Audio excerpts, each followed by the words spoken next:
Ready? Play. Well, we now know the women's final. You're going to be up against Amanda Anisimova. Yes. What kind of final can we expect?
Alcaraz, Norrie. It started, I think, from memory, I was busy watching the women's match at the time between Anisimova and Pavlyuchenkova. But I remember the first 3 or 4 games and Alcaraz being in a spot of bother on his serve. And of course, I'm not thinking, oh, Norrie's going to win this match. But I was thinking at that juncture, oh, is Alcaraz going to do his usual sort of dropping a set sort of needlessly en route to a 4-set win, which I think many of us thought could well happen. And the match began in that fashion, but from the minute he broke serve, that was pretty much it. Yeah, I mean, that's how it typically works for Carlos. Definitely this kind of a routine win. I mean, it's only a benefit for him, obviously. We saw at the French that dropping 6 sets en route wasn't a problem in playing like a 5.5-hour final. So I think he would have been fine anyway. But, just getting it done so quickly, so comfortably, it can't hurt him. And yeah, it's slightly surprising that, with 2 very messy players, we didn't get a messy match at all. We just got, a total like outclassing of the opponent. And that's what he was able to do here. I don't know if you saw this today, but even Tennis TV kind of couldn't contain themselves. There was this pretty, I think they overstepped the line for sure, but basically they put this compilation from their Rio match and the title was like, how an injured Alcaraz almost beat Norrie. And yeah, I mean, it was a little disrespectful to Cam, but, this match was not as exciting as their previous clashes. Just, straight up one player was 2 leagues ahead of the other. Yeah, those 2 clay court finals they had in... Was the Buenos Aires one competitive or... I think it was straight sets for Carlos, right? It was pretty good, though. It was like 7-5 in the seconds. There was a moment where you think that it might get even better. I feel like their matches thus far, all of them pretty much have been much better than today. Nerland came up with one of his more rational questions earlier about is Alcaraz better on grass than, or he's basically saying he's better on grass than clay. What you're saying, that was pretty much at the beginning of the match. I think I came down to a conclusion that you might well come to, which is that there's arguments both ways, but I think it's just the slightly less competition on the grass means he walks into semi-finals a bit more blind than he probably does on clay. I don't know. I mean, last year, 2024, Roland Garros, he walks into the semis while, not having a warm-up swing at all. Yeah, it's tough to say which way we should go. I think slow, hard belongs in the conversation as well. Yeah. It's always been a good question, which conditions does Alcaraz favor, which conditions favor his game the most? And I don't think we've ever really had a clear answer. Obviously, since he was, coming up, clay was always what people thought of because Spain, because the next Nadal and the likes. But there was a certain moment, of course, when his hardcourt achievements were actually better. Now he's dominating the grass pretty much more than the other surfaces. But you're right that the competition obviously is also a little different. I don't know. I mean, in this case, we thought he had a highway to the final, and he's kind of making it seem like it, despite going 5 with Fognini. 42-5 for the year. But I don't know how many matches it is. 1, 2, 3, 4. I'm thinking of one loss since the natural surfaces came into play. Yep. Of course, that one loss has an asterisk against Holger Rune because he had an injury that forced him out of Madrid at the final in Barcelona. Of course, you can go on a win streak as well. But in a way, I prefer to go back all the way to include Monte Carlo and just start with the natural surfaces. David Goffin was the one that preceded it. Anyway, 1, 2, 3, 4, 5.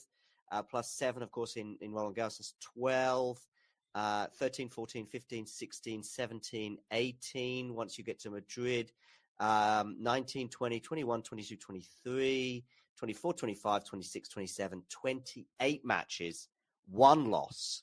And I think if he's healthy, the last few points in that Holger Rune match, or the last few games, I mean, I think the final point of that match, which is a passing shot. I think you skipped some if you're going back all the way to Monte Carlo, didn't you?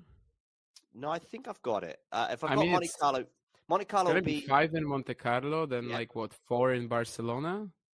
5 in Barcelona as well, so 10. But he lost 10. To Rune. Yeah, but I'm including that because it's 1 loss in... Okay. But then you also have Rome and Roland Garros, and then Queens and Wimbledon. I mean, let's go again then. So 5 So Monte it's way Carlo, more than this. Yeah. 5 Monte Carlo, 10 Barcelona, 6 more, is it, in Rome? So it's 16. Yeah. Then you add 7 in Roland Garros. Yeah, you're right. 16 add 7 is 23. Then you go your 5 for queen, so it's 10 on grass, yeah. 8, and then another. Yeah, right. 33. So I've got 28. Of course, that's not including Wimbledon because I'm looking on the ATP website. So it's 28 okay. plus another 5. So it's 1 in 33, 32 and 1 since the natural surfaces. Which is mega. Anyway, he's in the semi-finals. He's going to play Taylor Fritz because Taylor Fritz won his match earlier on today in 4 sets. This was very much the bridesmaid at the time in terms of which match to watch because we had Sabalenka against Siegemund producing fireworks on center court. I actually had the first half an hour of this match exclusively, and I couldn't wait for Siegemund Sabalenka to start. And as soon as it started, it didn't disappoint. And I guess there was just a moment but it's a lengthy moment where Khachanov takes the third set kind of out of nowhere, and then he's also getting some attention tailored to his right foot, but he did dismiss concerns about that, just basically saying that a lot of tennis players have some kind of strapping on their right foot under their sock. And even though it got a bit worse for Taylor because he goes down a break, but in the end, I guess a fairly comfortable win for him over Khachanov today. Yeah, first 2 sets were like pretty flawless. Then suddenly he just goes down 2 breaks in the third for whatever reason. There are definitely some like errors in bunches, but over the course of the match, I think Khachanov still pretty much paid the price for his typical pretty passive-ish approach to the game. Like I know he's hitting the ball hard, but wasn't really like playing, I don't know, first strike tennis or anything like that. Just trying to rally with Taylor, who is very consistent as well, not having the same serve either. And when he went down a break in the fourth, that was when you could start getting worried, of course, considering the MTO. He managed to handle that. Finally makes that semi at Wimbledon. Obviously, he had some chances before. Rafa, Lorenzo, both definitely winnable. But, right now, first time he makes it, he's going to have a massive mountain to climb. In the semifinals, but he's kind of done his job for the fortnight, even though his job was not easy at all. Of course, with the kind of draw that he got, even if someone's getting 2 grass court titles in the warm-up swing, usually they're gonna be a favorite to go deep at Wimbledon. But in this very case, we had to kind of wait for the results of the matches against Diallo, against Pecci Pericard, because these opponents were just simply really, really difficult. Now he's done it, and basically from here, anything is a bonus for sure. I think many of us were seeing it like this, and it did turn out that way. And it shouldn't do, of course, in terms of logic, but actually it was always going to get easier for Taylor in terms of the first round. Again, I mean, his draw was horrible, but once he got through the first 2 rounds, which I think everyone was a bit concerned about, it was like, I think he's now probably getting to the semis. So in fact, the weight of probability of him winning his third round against David, and it was just looked like once he gets through those horrible first 2 rounds against Diallo, and previous to that, of course, was Pecci Pericard, as you highlighted. Those were the ones we thought. So we were all or many of us were putting Taylor in our semi-finals, but it was like, but he could go out first round. But once he gets through that, it's like, oh, now I can just sort of forget about Taylor until the semi-finals almost. And especially with Medvedev, Zverev, Berrettini, all of them going out in the first round. Even actually, all of them going out in the first round. So at some point it kind of became a quarter of Taylor, Fritz, and co. And he managed to obviously get it done. Yeah, I think by the third round I was like, okay, now I think he's just gonna do it now. Sure, Davidovich Fokina is still pretty difficult. Sure, Khachanov can, but it really opened up. But the first 2 rounds had to somehow survive that, was able to. I'm not sure the other semifinalists or the other quarterfinalists would have, It was just this difficult. Indeed.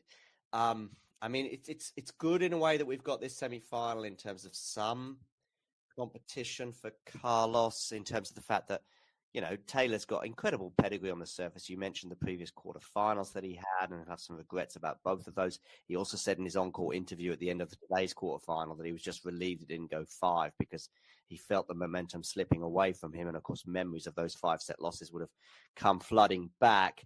I know, as I was saying that about it being competitive in the semis, but I mean, the gap between Alcaraz and pretty much anyone on the tour who isn't called Yannick or Novak is quite big, but at least it gets a little bit narrower when you get the fourth or fifth player in the world in the form of Taylor Fritz. I say fourth or fifth because I think he's ranked 5 currently, but he is going to usurp Jack Draper at number 4. And this is, maybe Taylor's best surface. Again, competition, etc.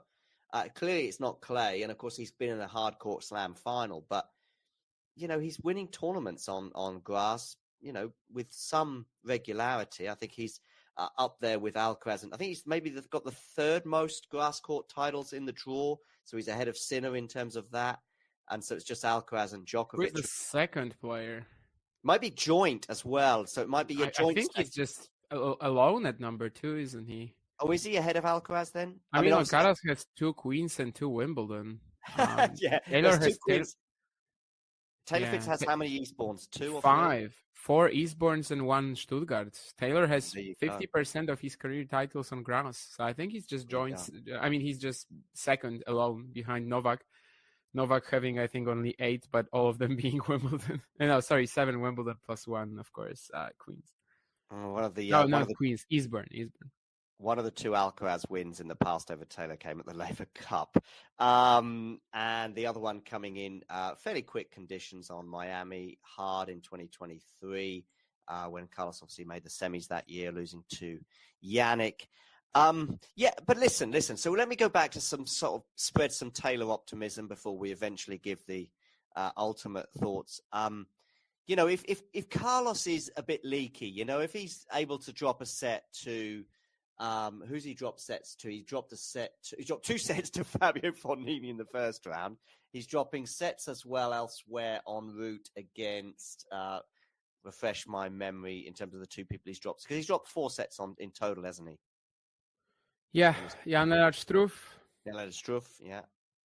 Who's a long way from his 2023 best. And, of course, Andrei Rublev, yeah. So he can definitely drop a set to Taylor Fritz. Definitely. If he's dropping sets to those guys. I know it's not as simple as that because I think the deeper Alcaraz goes in a tournament, the slightly more focused his mind becomes. So this is not me predicting a 5-set epic. The problem is if it's a 5-set epic and then we lean on Carlos's 5-set record as well, which doesn't read good for Taylor. Is there any path to victory for Taylor? I don't really buy it, but yeah, if there is a path, it just probably depends on Carlos, and maybe Taylor is serving extremely well, just being relentless off the ground and just not giving him the space to have fun, to clown a bit, which Carlos tends to do. I don't know. In the best of 5 format, I would assume that there's 1 set for Taylor there. Maybe there's even 2 on some days, but it's gonna be difficult to win. If you enjoyed this video, make sure you hit that like button. Don't forget to subscribe and click that notification bell so you don't miss out on all things tennis.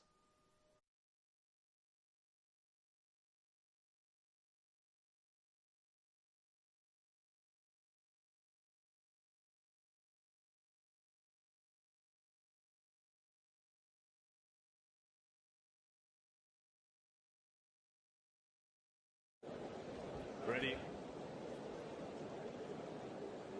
Play. Alcaraz, Norrie. It started, I think, from memory, I was busy watching the women's match at the time between Anisimova and Pavlyuchenkova. But I remember the first 3 or 4 games and Alcaraz being in a spot of bother on his serve. And of course, I'm not thinking, Norrie's going to win this match. But I was thinking at that juncture, is Alcaraz going to do his usual sort of dropping a set sort of needlessly en route to a 4-set win, which I think many of us thought could well happen. And the match began in that fashion, but from the minute he broke serve, that was pretty much it. Yeah, I mean, that's how it typically works for Carlos. Definitely this kind of a routine win. I mean, it's only a benefit for him, obviously. We saw at the French that dropping 6 sets en route wasn't a problem in playing like a 5.5-hour final. So I think he would have been fine anyway. But, just getting it done so quickly, so comfortably, it can't hurt him. And yeah, it's slightly surprising that, with 2 very messy players, we didn't get a messy match at all. We just got, a total like outclassing of the opponent. And that's what he was able to do here. I don't know if you saw this today, but even Tennis TV kind of couldn't contain themselves. There was this pretty I think they overstepped the line for sure, but basically they put this compilation from their Rio match, and the title was like how an injured Alcaraz almost beat Norrie. And yeah, I mean, it was a little disrespectful to Cam, but this match was not as exciting as their previous clashes. Just straight up one player was 2 leagues ahead of the other. Yeah, those two clay court finals they had was the Buenos Aires one competitive or I think it was straight sets for Carlos, right? It was pretty good though. It was like 7-5 in the seconds. There was a moment where you think that it might get even better. I feel like their matches thus far, all of them pretty much have been much better than today. Nerland came up with one of his more rational questions earlier about is Alcaraz better on grass than, or he's basically saying he's better on grass than clay. What you're saying, that was pretty much at the beginning of the match. I think I came down to a conclusion that you might well come to, which is that there's arguments both ways, but I think it's just the slightly less competition on the grass means he walks into semi-finals a bit more blind than he probably does on clay. I don't know. I mean, last year, 2024, Roland Garros, he walks into the semis while, not having a warm-up swing at all. Yeah, it's tough to say which way we should go. I think slow, hard belongs in the conversation as well. Yeah. It's always been a good question, which conditions does Alcaraz favor, which conditions favor his game the most? And I don't think we've ever really had a clear answer. Obviously, since he was, coming up, clay was always what people thought of because Spain, because the next Nadal and the likes. But there was a certain moment, of course, when his hardcourt achievements were actually better. Now he's dominating the grass pretty much more than the other surfaces. But you're right that the competition obviously is also a little different. I don't know. I mean, in this case, we thought he had a highway to the final, and he's kind of making it seem like it, despite going 5 with Fognini. 42-5 for the year, but I don't know how many matches it is. 1, 2, 3, 4. I'm thinking of one loss since the natural surfaces came into play. Yep. Of course, that one loss has an asterisk against Holger Rune because he had an injury that forced him out of Madrid at the final in Barcelona. Of course, you can go on a win streak as well, but I in a way, I prefer to go back all the way to include Monte Carlo. And just start with the natural surfaces. David Goffin was the one that preceded it. Anyway, 1, 2, 3, 4, 5, plus 7, of course, in Roland Garros is 12, 13, 14, 15, 16, 17, 18, once you get to Madrid, 19, 20, 21, 22, 23, 24, 25, 26, 27, 28 matches, 1 loss. And I think if he's healthy, the last few points in that Holger Rune match, or the last few games, I mean, I think the final point of that match, which is a passing shot. I think you skipped some if you're going back all the way to Monte Carlo, didn't you? No, I think I've got it. If I've got Monte Carlo will be 5 in Monte Carlo, then 4 in Barcelona? 5 in Barcelona as well, so 10. But he lost 10. To Rune. Yeah, but I'm including that because it's 1 loss in... okay. But then you also have Rome and Roland Garros, and then Queens and Wimbledon. I mean, let's go again then. So 5 So Monte it's way Carlo, more than this. Yeah. 5 Monte Carlo, 10 Barcelona, 6 more, is it, in Rome? So it's 16. Yeah. Then you add 7 in Roland Garros. Yeah, you're right. 16 add 7 is 23. Then you go your 5 for Queens. So it's 10 on grass, 8, and then another... Yeah, right. 33. So I've got 28. Of course, that's not including Wimbledon because I'm looking on the ATP website. So it's 28 plus another 5. So it's 1 in 33, 32 and 1 since the natural surfaces. Which is mega. Anyway, he's in the semi-finals. He's going to play Taylor Fritz because Taylor Fritz won his match earlier on today in 4 sets.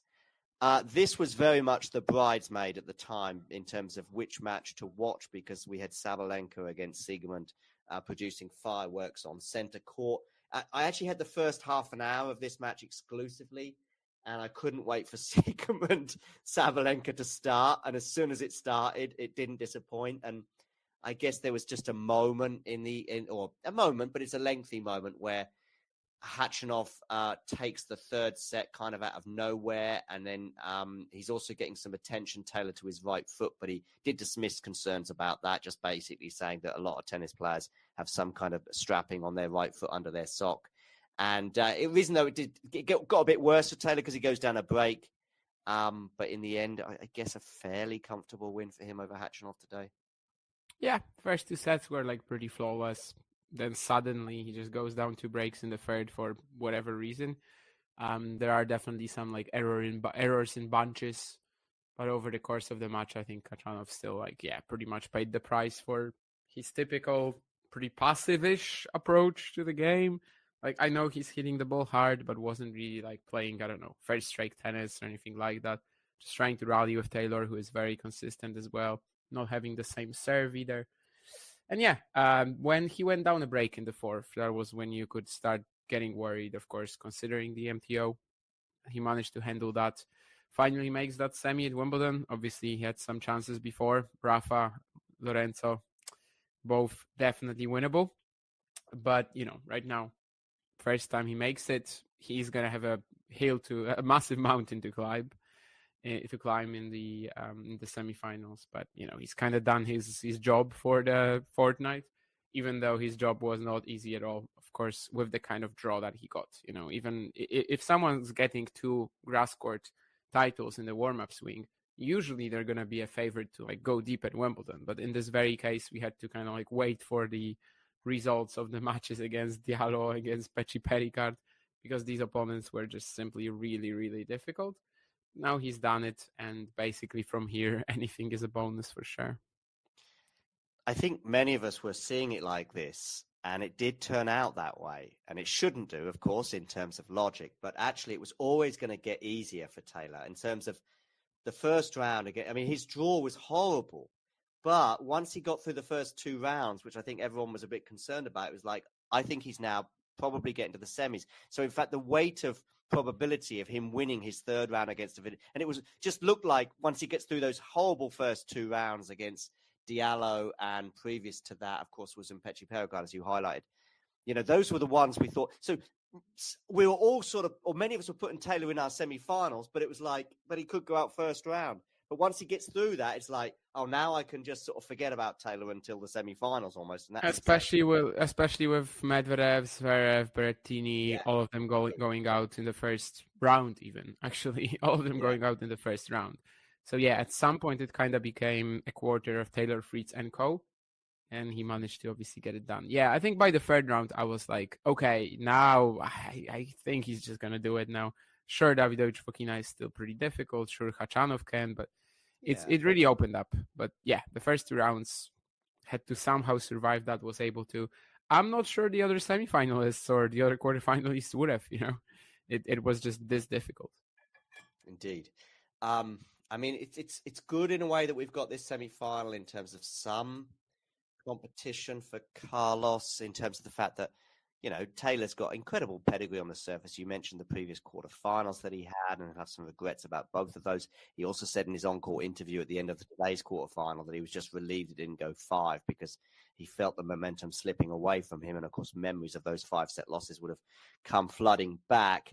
I know, as I was saying that about it being competitive in the semis, but I mean, the gap between Alcaraz and pretty much anyone on the tour who isn't called Yannick or Novak is quite big. But at least it gets a little bit narrower when you get the 4th or 5th player in the world in the form of Taylor Fritz. I say 4th or 5th because I think he's ranked 5 currently, but he is going to usurp Jack Draper at number 4. And this is, maybe Taylor's best surface. Again, competition, etc. Clearly, it's not clay, and of course, he's been in a hard court slam final. But he's winning tournaments on grass. With some regularity. I think he's up there with Alcaraz, and I think he's maybe got the 3rd most grass court titles in the draw. So he's ahead of Sinner in terms of that. And so it's just Alcaraz and Djokovic. Who's the 2nd player? Might be joint as well. So it might be a joint. I think he's just alone at number 2, isn't he? Oh, is he ahead of Alcaraz then? I mean, Alcaraz has 2 queens and 2 Wimbledon. Taylor has 2 queens. Taylor Fritz has how many Eastbournes? 2 or 5? 4 Eastbournes and 1 Stuttgart. Taylor has 50% of his career titles on grass. So I think he's just joined. I mean, he's just 2nd alone behind Novak. Novak having, I think, only 8, but all of them being Wimbledon. No, sorry, 7 Wimbledon plus 1, of course, Queens. One of the No, one not of the Queens. Eastbourne. one of the two Alcaraz wins in the past over Taylor came at the Lever Cup. And the other one coming in fairly quick conditions on Miami, hard in 2023, when Carlos obviously made the semis that year, losing to Yannick. But listen. So let me go back to some sort of spread some Taylor optimism before we eventually give the ultimate thoughts. If Carlos is a bit leaky, if he's able to drop a set to who's he dropped sets to? He dropped two sets to Fabio Fognini in the first round. He's dropping sets as well elsewhere en route against refresh my memory in terms of the two people he's dropped, because he's dropped 4 sets in total, hasn't he? Yeah, Jan-Lennard Struff. Jan-Lennard Struff, yeah, who's a long way from his 2023 best, and of course Andrei Rublev, yeah. So he can definitely drop a set to Taylor Fritz, definitely, if he's dropping sets to those guys. I know it's not as simple as that, because I think the deeper Alcaraz goes in a tournament, the slightly more focused his mind becomes. So this is not me predicting a 5-set epic. The problem is if it's a 5-set epic and then we lean on Carlos's 5-set record as well, which doesn't read good for Taylor. Is there any path to victory for Taylor? I don't really buy it, but yeah, if there is a path, it just probably depends on Carlos, and maybe Taylor is serving extremely well, just being relentless off the ground and just not giving him the space to have fun, to clown a bit, which Carlos tends to do. I don't know. In the best of 5 format, I would assume that there's 1 set for Taylor there. Maybe there's even 2 on some days, but it's gonna be difficult to win. If you enjoyed this video, make sure you hit that like button. Don't forget to subscribe and click that notification bell so you don't miss out on all things tennis.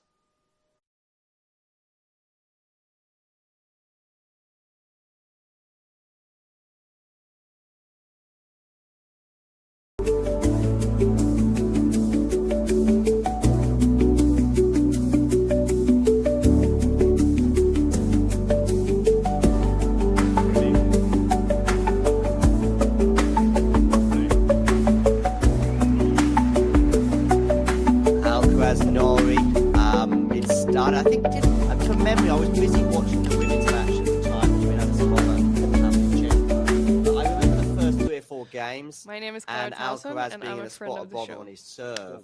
And of course, I'm not thinking, oh no, he's going to win this match. But I was thinking at that juncture, is my name Alcaraz is going to do Susan his usual Lemons, sort and of I'm a friend of dropping the a show. set sort of needlessly en route to My a name is 4-set win, Zainab which Samaz, I think and many I'm of a us friend thought of the could show. well happen. Boom. And the match Hey guys, began my in name that is Sasha fashion, but from the Vickery, minute and I'm he a broke friend of the serve, show. that was pretty much it. Boom.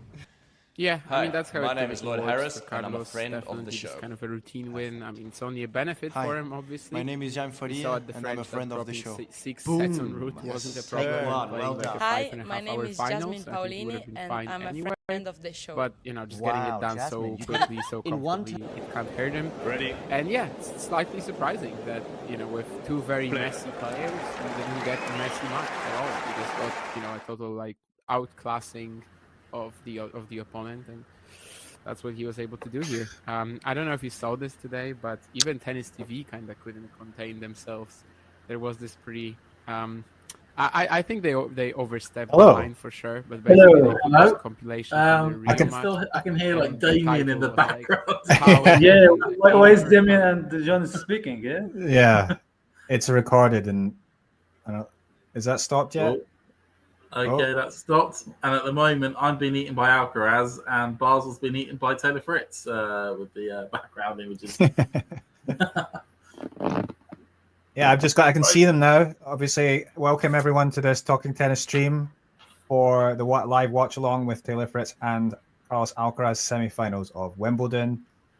It's an interesting matchup, isn't it? What do you think, James?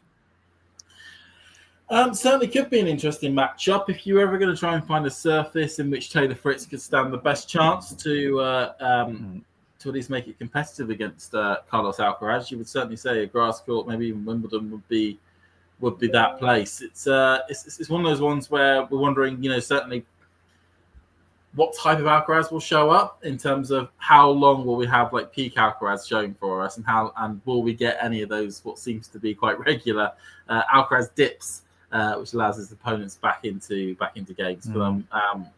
But given the phenomenal performance he put in against Cameron Norrie the other day, I think we're potentially looking at a very good showing from good old Carlos. But as was just been shown by some replays, Fritz has had some phenomenal serving this year, which could keep him, or at least keep the match competitive and close. Yeah, I mean, I sort of agree with that. Basically, yeah, I think on grass, with the way he's been serving, he does have an opportunity here. Maybe he's a little bit undervalued, I think, by a lot of people. Fritz, obviously, everyone's just expecting Alcaraz to win, But I mean, and he might win, but I can see on the screen the last two matches. Obviously, it was one-sided, really, in favor of Carlos. They went straight sets. The last one was at Laver Cup, 6-2, 7-5. But yeah, on this surface, if he's serving well, he absolutely, I think, can make this close and make this a competitive match. What do you think, Basil? Hey, how are you guys? You think me? Yeah. Yeah. Okay. It's very interesting. How could Fritz face this Alcaraz? Because since Roland Garros, maybe Alcaraz didn't show us all the time, all the games that he's really good, and maybe he liked to be two sets losing and come back. So I think against Fritz, for Alcaraz it's easy, but if Fritz gonna be mentally really for this battle, I think he can make some noise. He has a great serve, and the grass already is like his style of play. But on the other side we have Alcaraz. So I want to see a great match, or let's say a good match to watch, not just from one side. So let's hope that Fritz gonna make a fight, at least for 1 or 2 sets. But it's so difficult for me to say Fritz gonna win.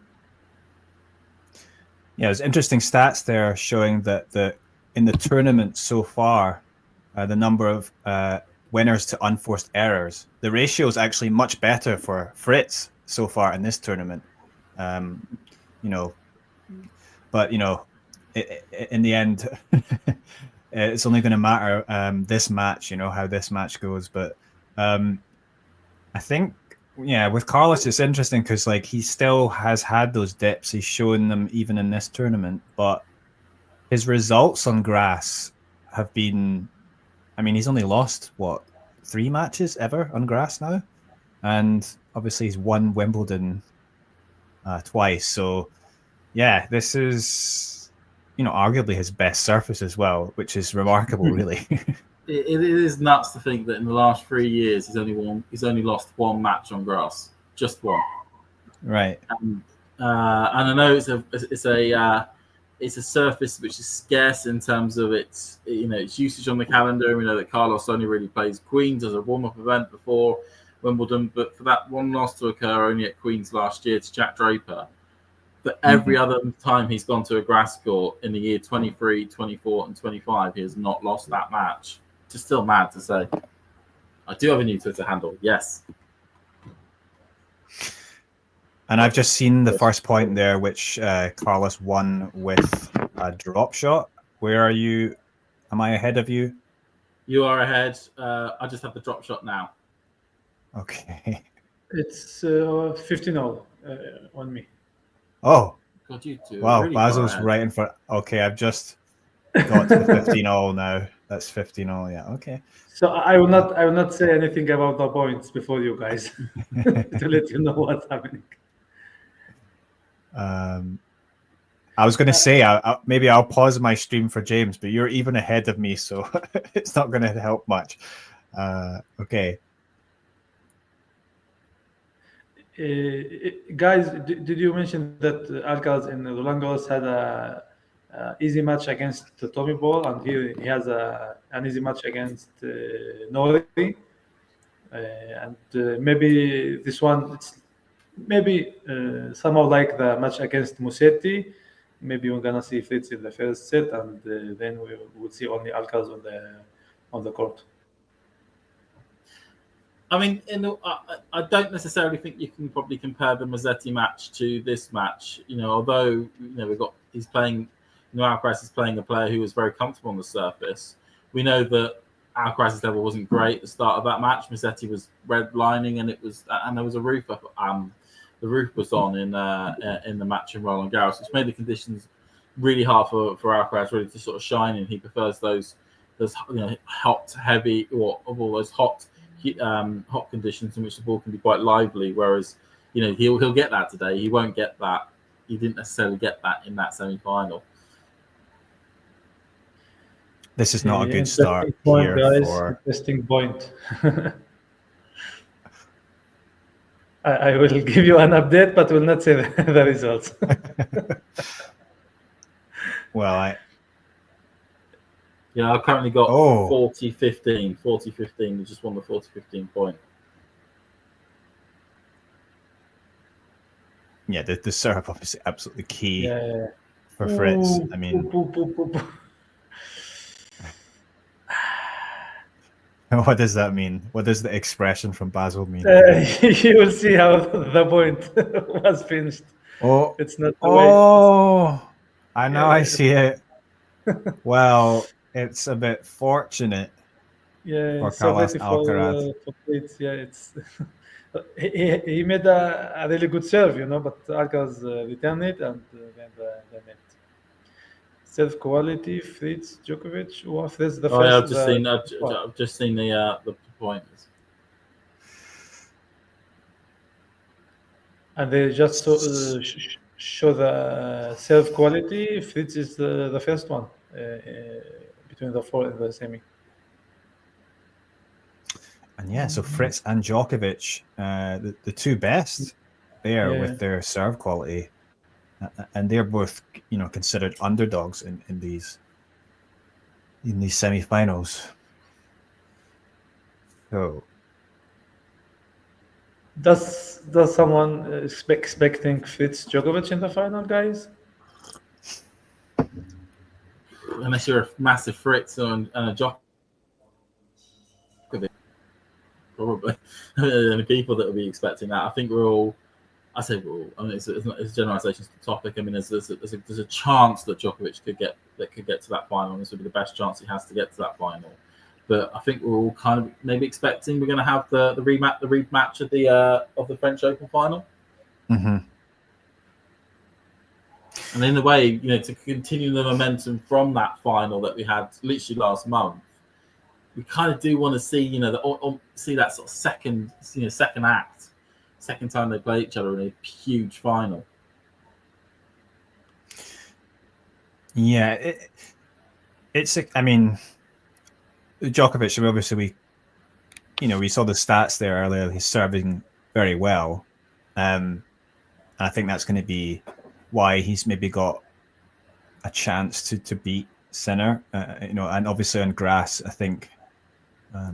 It's just going to help him that little bit more now that he's slowed down a little bit. But the problem is if Sinner in the rallies, he's just going to have that little bit too much pace, I think, for him. And it really, for me, it's just all about, it depends on how well, if Sinner brings that top level again, then I don't really see that Djokovic can win. But he had that kind of blip against obviously Dimitrov and got lucky. So who knows what might happen.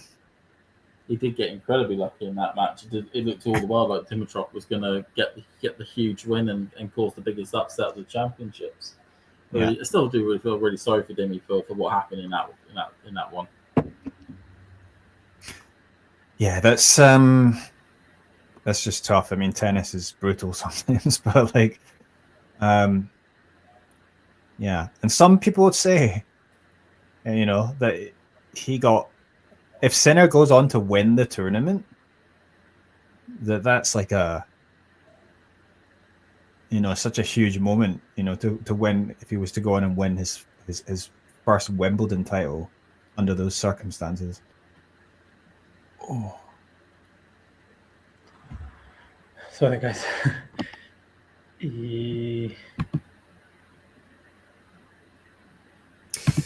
So things going a little bit better for Fritz in this game,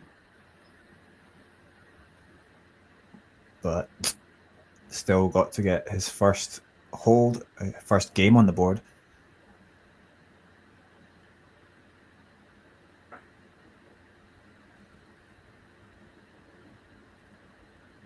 I don't know, but maybe because of that break, Alcaraz will feel more comfortable, and maybe it's good for Fritz to come back, and Alcaraz will play in a way that it's his sure for winning. So let's see. It's very interesting to come back from breakdown against Alcaraz, or maybe it's good for Alcaraz and finish the set. But I see Alcaraz in a good mood for now. Yeah. He's playing good, and it's gonna be very difficult for Fritz to come back in this set. And let's see. Yeah, I think you made a good point, though, is that maybe Carlos relaxes a little bit too much, and maybe he makes some strange shot choices. Maybe he goes for a little bit too much, and it gives a chance for Fritz to get back in. But yeah, obviously we've seen dips from Carlos, but I'm not sure. So far, it looks like a good start for him. I'm not thinking it's really not a good start for Fritz to go down a break early, because I don't think he's. I mean, that's on a grass court. That's set done. I mean, realistically, the first set is now been won. Like, I mean, I know Fritz is an all right returner, but this is Alcaraz we're talking about in a semi-final of a Grand Slam. He doesn't put howlers in semi-finals of Grand Slams. Yeah, so it would probably take some sort of dip from Alcaraz for him to get back in here, but we'll see.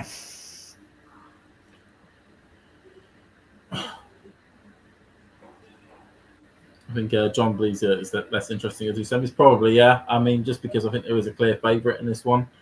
I mean, it could have been different. Say, for instance, if this, I don't know, it feels a bit bad because, of course, Taylor Fritz has had a pretty phenomenal grass season.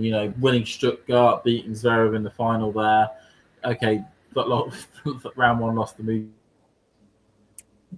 That was a good start, though, on the Alcaraz return game. Fonseca it was good return from Fritz. Yeah, so when he's going to get a second serve, he's going to have to take his opportunities, Fritz. But Alcaraz tends to have a pretty high first serve percentage.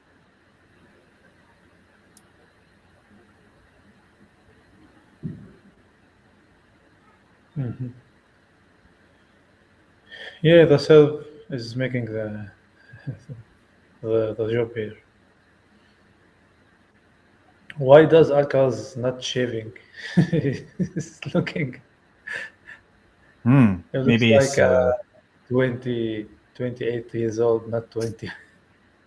Superstition. No shaving before the end of Wimbledon. And go to Ibiza before.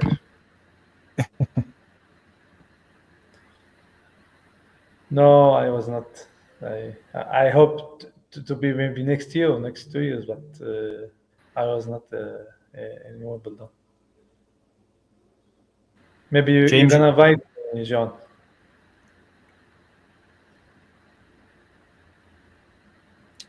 Someone was asking you, James, and the producer, how was Wimbledon?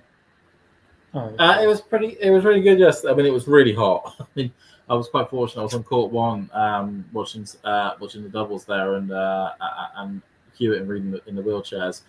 And luckily, I was quite high enough up where I wasn't in the sunlight. But it was really warm yesterday. But the tennis was excellent. I mean, the first double semi-final that had Hijikata and Pal against Aravalo and Pavic. I mean, that was phenomenal for it to be, no breaks whatsoever. It was 3 tiebreakers, and for Pal and Hijikata, who literally were on-site sign-ups hours before the tournament started. But then to get to the final and beat the number 1 pairing, it was a phenomenal match. And Hijikata really made himself the sort of the centre of court one. He was lapping it up whenever he could. So that was fantastic. Yeah, Alcaraz in the mood, guys.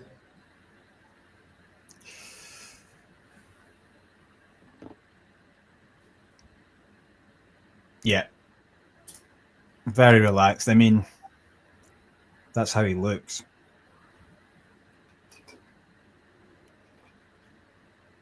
What you are thinking about when you see Alcaraz winning the 3rd Wimbledon straight? Does it surprise for you, or it's already normal? I think it's not normal from him so young. Like, he's still 22. I think this is... I mean, when Federer got going, and Djokovic too, they were a little bit older. Yeah. And it's back-to-back Roland Garros Wimbledon, It's probably just the fact that we've got such, this phenomenal talent along with Sinner so soon after, what were the big 3/4. Nobody expected, most of the times when we look through tennis history, there has been at least a 5-year span where there's been some flux between the end of one great generation and the beginning of another. Yet this has almost been is actually happening at the same time. Djokovic is finishing his career as Alcaraz is starting. Alcaraz and Sinner are starting the next great one, and then is this what we're going to expect from tennis going forward? That we're going to get these sort of absolutely great superstars much more regularly, much more often, who can do such great feats like this.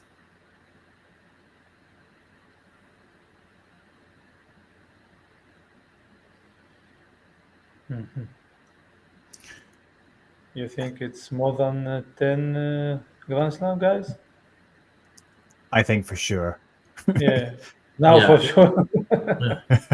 I mean, you look at it at the moment. The natural surfaces slams, at Roland Garros and at Wimbledon, they seem very strong for Alcaraz to keep winning, and that's 2 a year.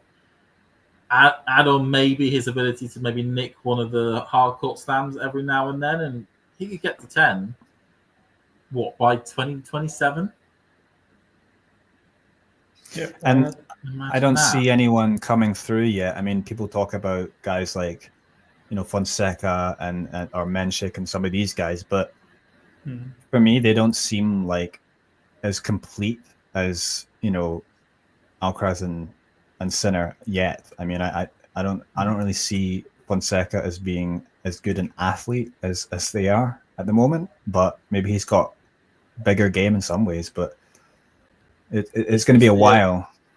It's to find that disruptor, the Djokovic to Nadal and Federer.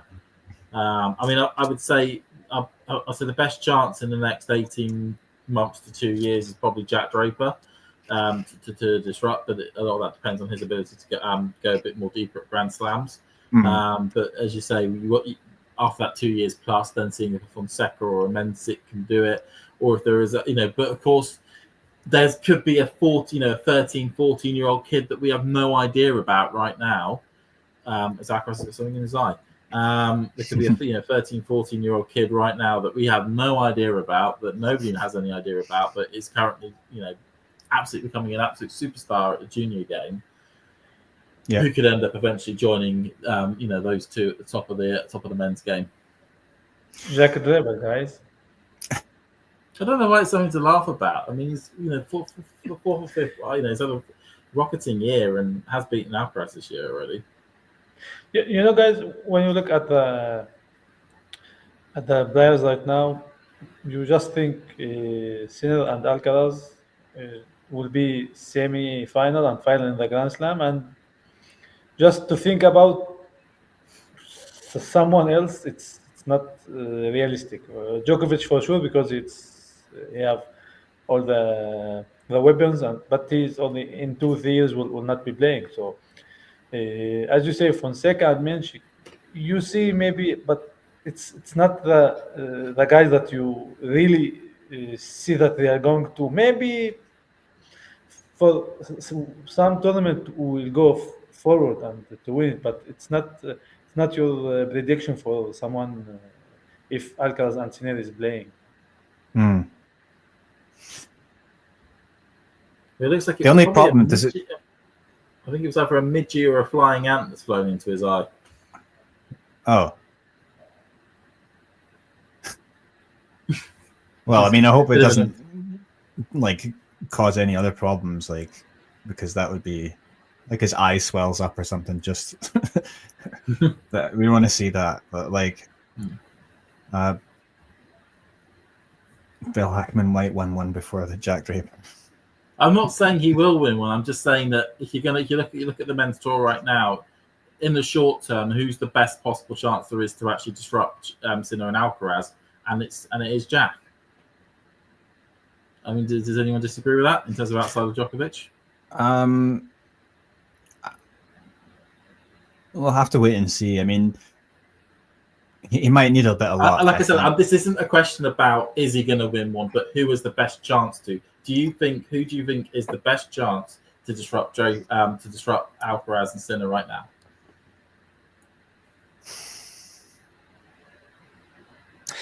Hard question. John's saying Shelton. John's going Shelton. I don't. Well, I mean, looking at the way he played against Sinner the other day, he was second best. I mean, that was like there was no way he was going to beat Sinner with the way he was playing. So maybe Shelton in the US if he's going really in a good tournament and go for it, and the other guys will not be in the perfect situation, so maybe you will go further because of the crowd and all. But for now, it's not comfortable to say Shelton can do it. So it's the same position as if the big three is playing, one of them will win it. So if they are not winning, so we expect someone else. But for now, it's Alcaraz, Sinner, and that's it. yeah, I think Jack. I mean, he does have this sort of now. He's much tougher to beat in terms of his rally, just like tolerance in general. Like he doesn't. His base level's got so much better, but I think he'd need a bit of luck to end up winning a slam because he maybe need someone else to take out either Alcaraz or Fritz. Alcaraz or Sinner. But yeah, I mean, we'll have to wait and see. Probably on hard court would maybe be his best chance. I'm not sure about Wimbledon, but let's see. No, I mean, I think we're in a situation with Jack where actually I think he's developed his game in such a way which means that it actually has now made it worse for grass, not better. His game's now much more adapted for clay. It's very much high bouncing hard courts. It all works really well on. You then go to the grass court where it's low bouncing and quite high speed, and actually a game that once used to be really strong for the surface has now actually got some potential weaknesses. And then, of course, coupled with the fact that there is clearly a bit of a problem with playing in the home slam that now is affecting Jack, that, the Wimbledon's bizarrely actually is the one that he's probably least likely to win. It is, you say, it is US Open, it is the Australian Open, potentially even, if he gets a draw where, Alcaraz somehow ends up going out early of the French Open and it's Sinner in the final or Sinner at some point there, his best chance to beat Sinner could be on play. These sort of things do pop up.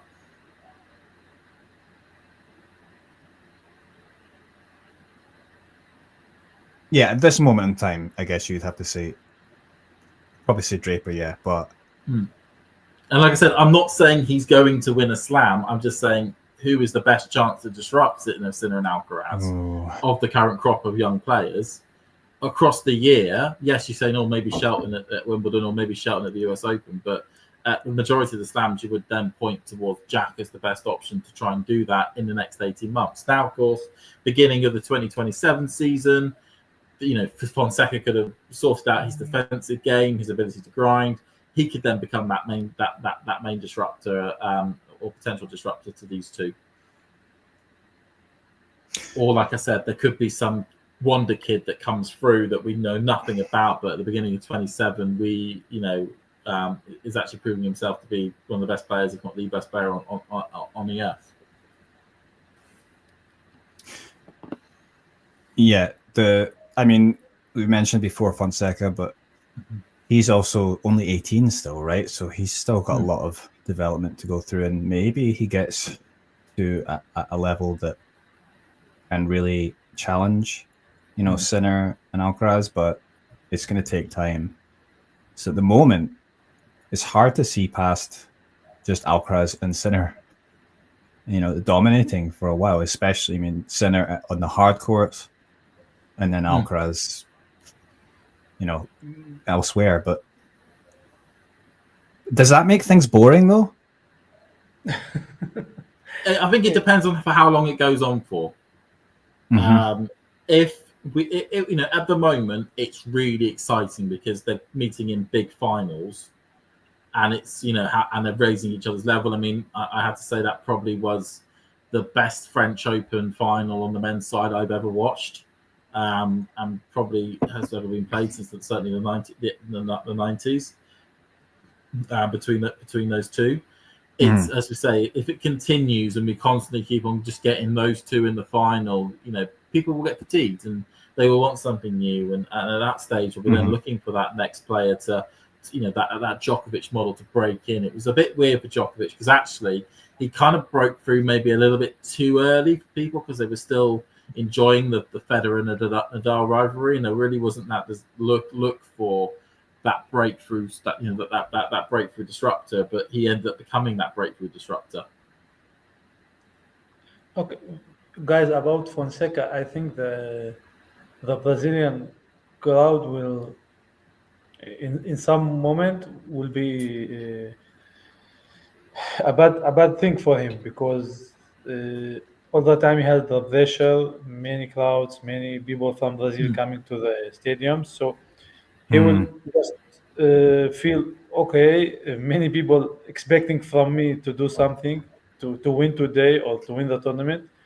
So he must be perfect mentally to hold all the pressure because the Brazilian crowd, it's like in a football game. It's not easy. And for now, I think it's one reason for why he's not going forward in the slams. I think he's feeling that many pressure on him, and he must be more free while he's playing. It also reminds me. I don't know, Basil, if you follow darts at all. I don't know, Eddie, if you do either. But there's a teenage sensation at the moment called Luke Littler, who was very young, broke through, very quickly with some big results out the get-go. And what it effectively has done is that it gives players that he's playing against a sense of he already has an aura, but he already has a situation where players know that they have to play their A game to beat him.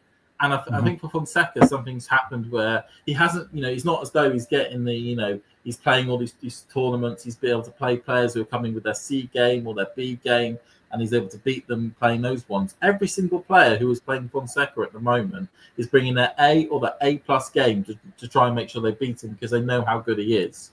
And actually, that could be a detriment to Fonseca and his ability to maybe develop because he's not getting the feel of routine wins or easy wins because he's constantly having to bring his best game. Otherwise, he's not going to be able to win. That makes sense. Yeah, I think if you think about his game or style of play, okay, he will have two more years to be better and better, and to all the mistakes that he's making now to correct them. But I think because of the Brazilian crowd, the ATP want him to be as good because Brazil is a big country, so he must be mentally good, and he must be good in this side because when all the time when someone hearing Fonseca, you know, Brazilian or not, you say, "Oh, Fonseca, I want to watch him." So he's already in the pressure situation, but when he's playing, And I I think, think, yeah, go ahead.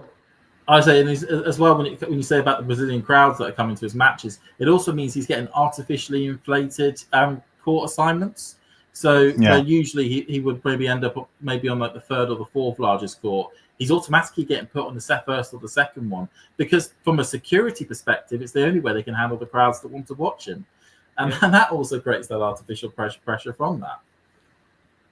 You know, it's not only he or his fans or the Brazilian, and already the ATP want him to success because they see the chance that will they have in South America. So Yeah.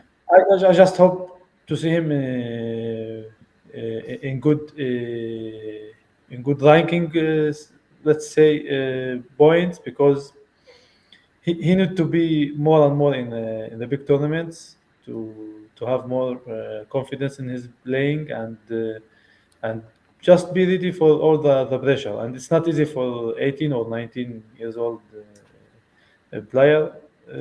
I think in 2 years he will be better, but for now it's not clear that he is going to win something big. Yeah, he's got a lot of growing up and developing to do, I think. And yeah, I think you've been probably right. The crowds is maybe not helping a little bit because I mean, I get the impression, well, when he plays, he's playing for the crowd sometimes, and like he's reacting to the crowd and trying to like, do this and whip them up, but it's a little bit too much sometimes, I think. And yeah, because he's still a child. I think he is not growing up. Because in reality, he should be in the next couple of weeks be playing those 250s in Borstad or Kitzbühel or wherever, where it's a smaller tournament. It's allows him to play different types of players, get used to different types of games, and really develop his game. But as you say, he's on these big stadiums in these big tournaments constantly, thinking from round one that he's got to bring his A game and absolutely go for the rafters. And there isn't that development that he's able to then put onto his game. And as was shown in a few matches, Draper at the French Open, what we saw in the third round here, he needs a sort of defensive game to be developed, his ability to grind, if he is going to be able to then really make that next step into the world's top 30, top 20, become that star that we all believe he can be. Maybe the winning of Buenos Aires in the start of the year make more pressure because at the start of the season, I predict that he will be in the top 60-50, and I had many comments that he will be in the top 20. I say no, it's not this year. Maybe next year, but top 50 is good for him, I think, for now, because he's still learning. So, and we saw in so many tournaments many expectations, but he didn't do anything. And I think all this pressure on him and expecting from him good results, we already see how he's not. It's not good. I've just seen Taylor Fritz get put on his ass, which is quite funny. River trying to take that goal, but I know what you mean. I mean, you look at Alcaraz's best season, when that breakthrough season he had in 21, where he won UMAG. He only actually just about finished inside the world's top 30, or literally around the 30 in the world at the end of that season. And yet, Fonseca is already in the 50s, and we're not even halfway through the year. I mean, he is doing phenomenally well for what you'd expect from a team talent. Yeah. Well, we've got a set point here for Alcaraz. Yeah, set point for Alcaraz. Oh, you're actually watching the match. We are watching it. It's just been very mundane at the moment, Ghost. Quick, easy hold to serve all the way through. Yeah, I mean, it's just looked like Fritz is just class below at the moment, to be honest. Like, that's Alcaraz is outclassing him. Good point, guys. Oh, that's a nice backhand there. Is he going to fish? Yes, that's a good point. As Fritz goes back in behind Alcaraz to save that set point. Yeah, and Fritz, if he's got any chance, he's got to lock in here. There's no silly mistakes. That's what I mean. Why is the camera showing Juan Carlos Ferrero so much?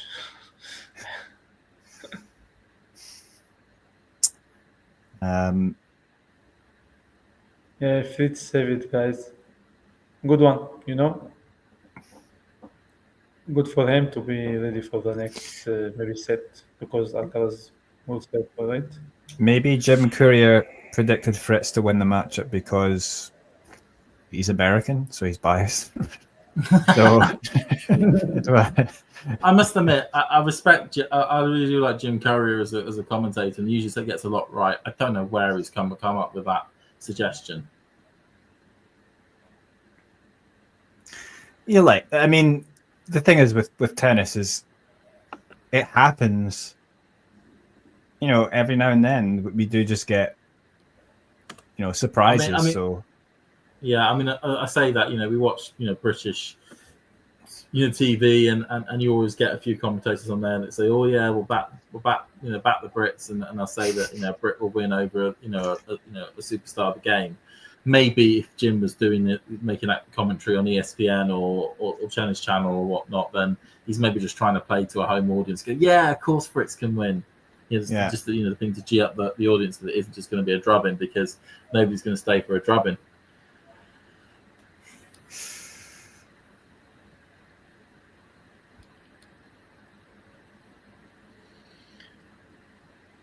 Fritz has got a bit of a cut there in his arm. Yeah. Oh, he's opened up is it the same elbow he keeps falling on and keep opening up his wound? He's done it twice, hasn't he? He did it once in the Pesci Pericard match. Then he did it again in the Diallo match. Now he's done it in the semi-final against Alcaraz. He likes cutting himself on Wimbledon. In terms of his bruise, cutting up on his elbow.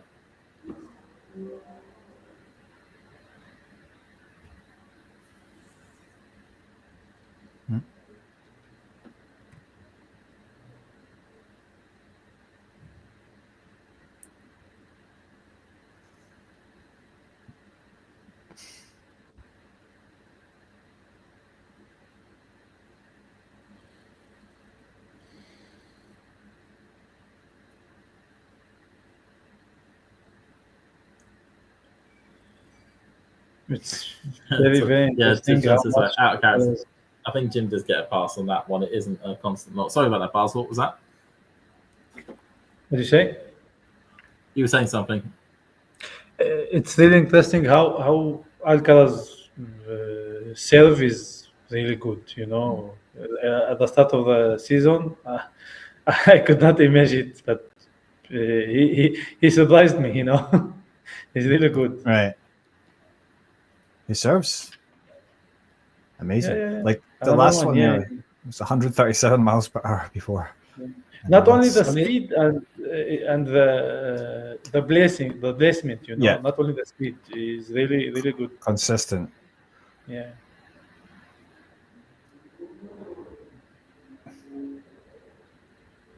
And wow, we've got 3 set points now. Yeah.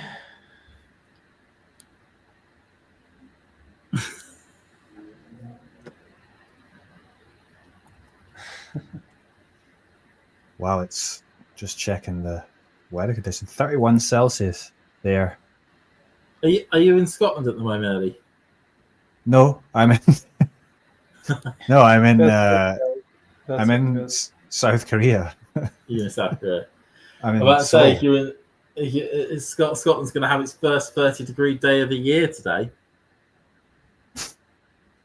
When was the last time we had that? I mean, it's very uncommon. A few years ago. It's very. I live not too far from Wimbledon. I'm literally just like half an hour up the train line, and yeah, it's really warm at the moment here. That's crazy. Alcaraz just took it 6-4. So obviously, we kind of expected that to happen. Fritz will start serving again though in this second set. He just got to hope that he doesn't do what he did in the first set and get broken straight away. Because as I said, that basically was all she wrote when it came to that set. Because Alcaraz is serving, as we've seen throughout this tournament and the Queens, he's become really strong on that service game, and 130 mile an hour plus serves. It's a bit of a serve bot he's become at times. So Fritz can't afford to go down any breaks in the second set if he wishes to stay in this semi-final. Sorry. Yeah, I mean, I really think, but certainly he's got to start off better than he did in that first set. He's going to have to hold, and then Fritz, he's just got to try and take care of his own service games. That's going to be the best chance for him really here, and hope that Carlos gives him a little chance. And he might, because that's what Carlos can do. John asking me about the Instagram. Let's see.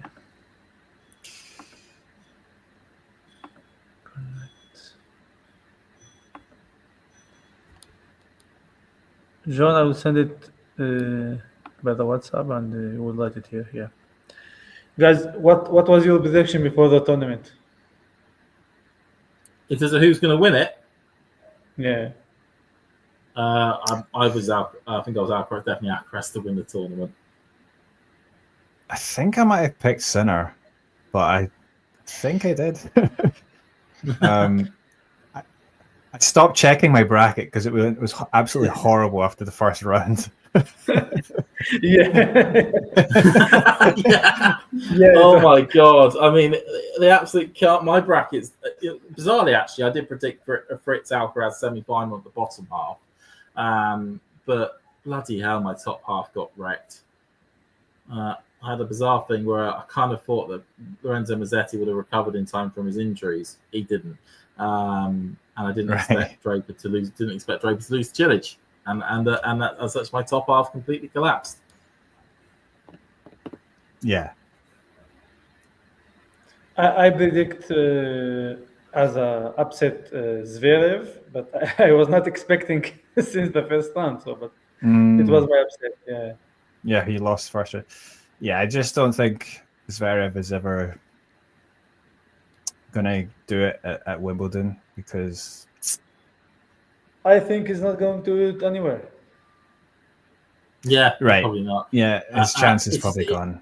I think it's such a shame from a German perspective as Zverev that he hasn't been able to at least take to grass, because the last great German player in Boris Becker was synonymous with this tournament because of the times he won it and how he won it, and his style on the surface. And the next big superstar to have come from Germany to basically not even know how to move on the surface just feels incredibly strange. And from a nation as well, which hosts so many grass events throughout the grass season as well. But, okay, I'm sorry. I just don't like, because Alex's Zverev's strength is like to play, from the baseline, grind it out, and he can do that on hard court and play, but he needs to like just be a bit more aggressive and a bit more change it a little bit on grass, and I just don't think he's that comfortable doing that. And it's perfect for a player. It's a bit remarkable in terms of the crossroads that Zverev has, that was similar to almost like Murray-esque, where there was a point in their early parts of their careers where they developed those great games, but defensive games, those baseline exchanges, that got them so far in the game into that top 5, but never to be able to get across the line to win slams. Murray then made that change when he needed it to become more aggressive, to develop that attacking game style, and that got him over the line in the end, whereas Zverev has chosen not to take that path and, to go up that bit. Now, when I say not ashamed, just going to some people at the chat, I'm not a fan of the person of Zverev. I'm just saying from the nation of Germany, it's a shame. Sorry, Carol.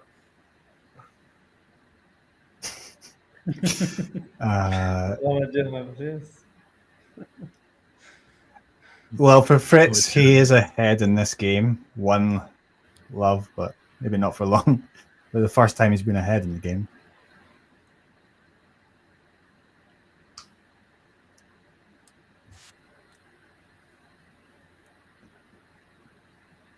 Ghosty, not a Zverev fan. I think you'd be very hard pressed to find any Zverev fans, to be honest.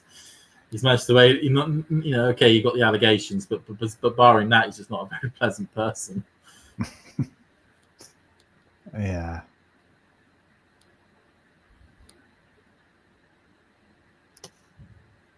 Guys, do you think it's normal that Zverev said he is really struggling and needed a physiological help? Oh yeah, he said psychologist, right? Which I have to say, we've had, Madison Keys was quite open about the fact that she's actually been seeing a psychologist to get sort of mental therapy, and that really helped her to sort of get her mind in such a strong position to be able to then go win the Australian Open. And it's one of the things in which we don't really want a society to sort of start give a bit of stigmatism to the idea that actually he's going to go seek help to sort of make it, for his brain and for his mindset, and to actually get himself into a better place is a good thing. It's a good. We want more people to go and get help and get those questions sorted. But the one thing we can say is that he probably is cause when he's saying about not getting that much love in the media, all the other pressures that get put on that people want him to lose and whatnot. That's kind of brought by the fact that he hasn't helped himself almost in that situation to make himself more appealing. Yeah, but he said that, guys, you forgot that I'm the number 3 ranking player. You forgot that I was in the final in Stuttgart, and he said some before the tournament and after. It's really tough lose against Hendriknes, but I think he must have at least maybe 1 month off, just to be clear. If he continues like that, I think he will not be in the top 10 even the next 2 years. I think with Zverev, though, ever since he was coming through, and he came through into the top 5 when he was really young, he's always kind of saw himself as being like the one that was going to be take over and compete with Djokovic, compete with Nadal and all these guys. But of course, it never really happened. And then I don't think he's ever been able to sort of be more realistic. I don't know. It's hard to say, but I do think he's put probably too much pressure on himself, which is why it's for a while as well when he was top 10, or I'm sorry, even when he was top 5, top 4 in the world, very young, but he wasn't doing well in the slams. He wasn't matching how he was doing well elsewhere. And there was a fun stat somewhere that was that he never actually beaten a top 10 player up until literally a couple of years ago at a slam. It was really staggering against the in the Grand Slam. And he constantly kept getting himself, and this is the bizarre, weirdest stat ever. Actually, is that he is the player that has got himself involved in more 5-set matches than any other player. Wow. Yeah, that blows my mind that he's late 20s and has that stat already. It isn't Murray, it isn't Wawrinka, it wasn't any of the other players that you'd think that get themselves involved in 5-set epics.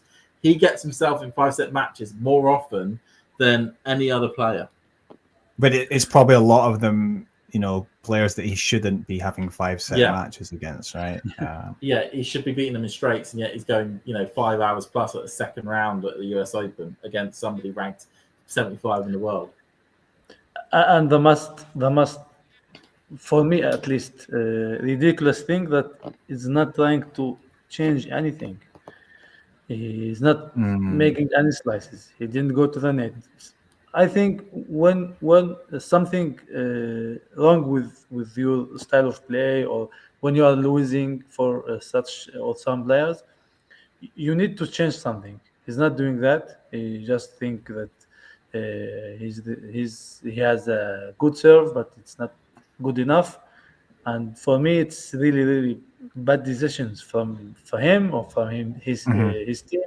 His brother Misha was a really good net player, so why he's not taking something from him to go to the net? That's true. Yeah, it's really strange for some player. He's already 10 years maybe, or 8 years at least in the top of the tennis. You need to change something. It's not enough to win the ATP finals or some slams. If you want to win the Grand Slam, you need to do something there. And it was he was coached before by Alcaraz's coach. For 2-3 months. Ferrero complained about Zverev publicly. As Goran complained about Tsitsipas. Right. I think Goran's comments may be worse. Funny enough, I don't know if there's anything to do with Goran's comments, but Tsitsipas has pulled out of Umag today. And of course, the stadium's called the Goran Ivanovic Stadium. I mean, is it a little bit of a spite over those public comments from Goran? I'm not going to play in your stadium now. Oh my God. Guys, did you see what Muratoglu said about that? He said, Muratoglu said that he thinks it's really bad that he says this in public and he shouldn't be doing this.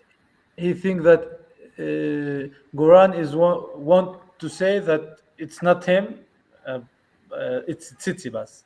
But it's they are only 1 month together, so it's not the really time that you can make any change or any update in your style of play. I think if Goran want to do something with Tsitsipas, they must continue at least 6 months. I feel a bit sad for Tsitsipas because I think he's just fallen so much. But at one point he was actually doing better. I mean, he has had better performances in slams than Zverev, and I think, I don't know. I think perhaps one of those the last slam final he lost, maybe that kind of killed something inside him. He's never been able to return to that level. I think it goes beyond that. But before that, I mean, his last slam final was the Australian Open in 23, and let's be honest, he was damn lucky to even get to that final. His side of the draw completely opened up, and he just walked through to the final, and then came up against Djokovic, and everyone knew that match was going to be a win for Djokovic. But it was probably that French Open final that was the real turning point. It was the sliding doors moment. If he actually got that set that he needed, as we're now actually a little bit on juice here at the moment on Alcaraz itself.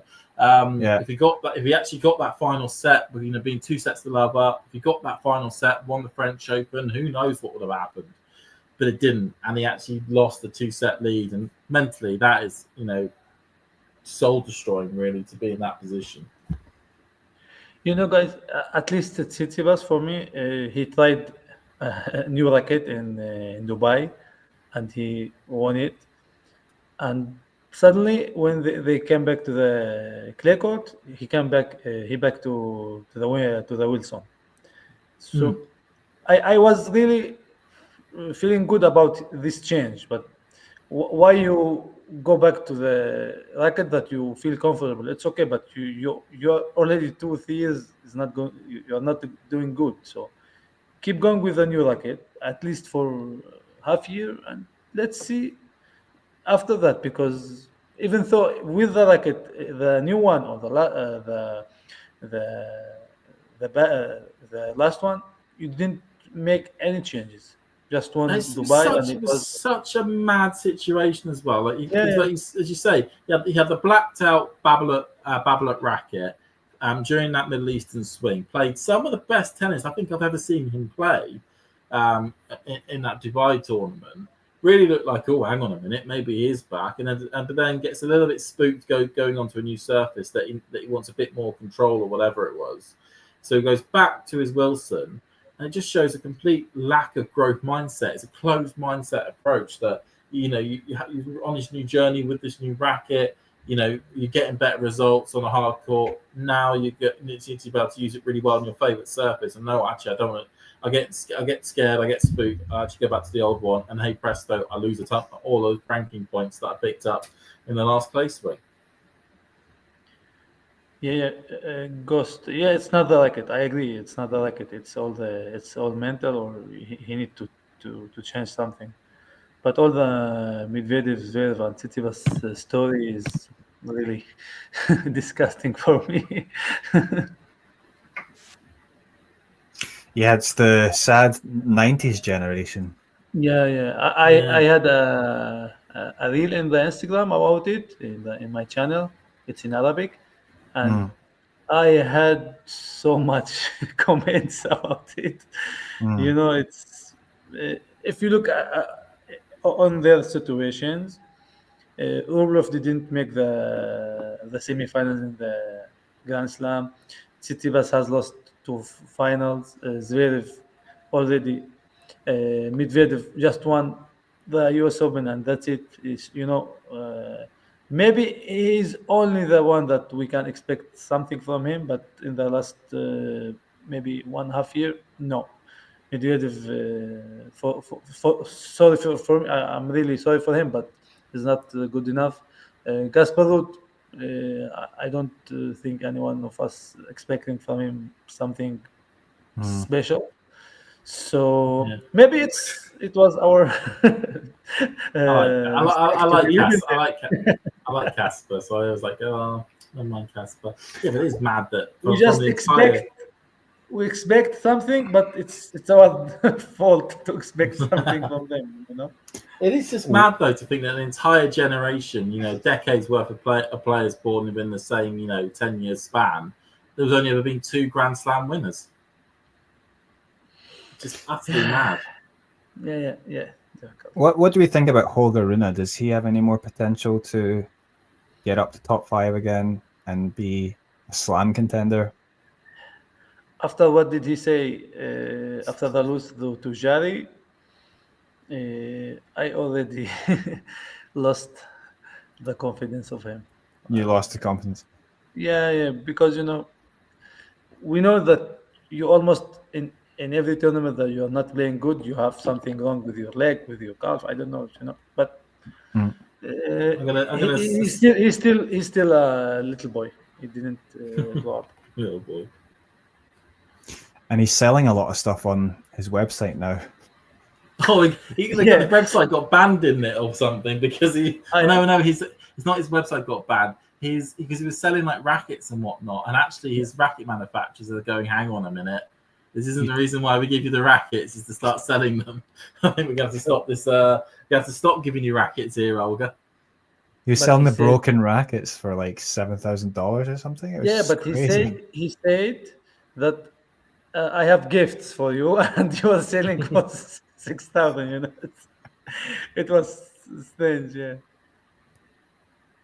If it's if it's for charity or something, maybe okay, but like it's still weird. Like I don't know. I don't think it was right. Yeah. I'm gonna say something quite funny. Is I kind of think at the moment there's a better chance of Cameron Norrie winning a Grand Slam than there is of Holger Rune. I'm a Norrie fan, and I'm prepared to make that. Well, what I would say about Cam, though, you would say that he's maximizing his potential, because I don't think a lot of people would have predicted that he'd be. Well, yeah, Wimbledon semi-final, right, and then he also had a Masters title, right? So, yeah, that's a pretty good, I would say. I mean, arguably, he's had a better career than Holger Rune at the moment. Well, yeah. Both got one Masters title each. But Cam's got to a semi-final of a Slam, whereas the furthest Holger's got is the quarterfinals at Roland Garros a couple of times. Cam did beat Alcaraz in the final, didn't he? So he did. The best 500 of them all, in Rio de Janeiro. Good compare, guys. Do you remember who Norrie beat in the Indian Wells final? Nicholas Bachelas-Vili. Yeah, it was in October, right, or September? It's right after the US October. Open. The only time that Indian Wells is taking place in October. That's he'll be forever the defender of that title, the October Indian Wells.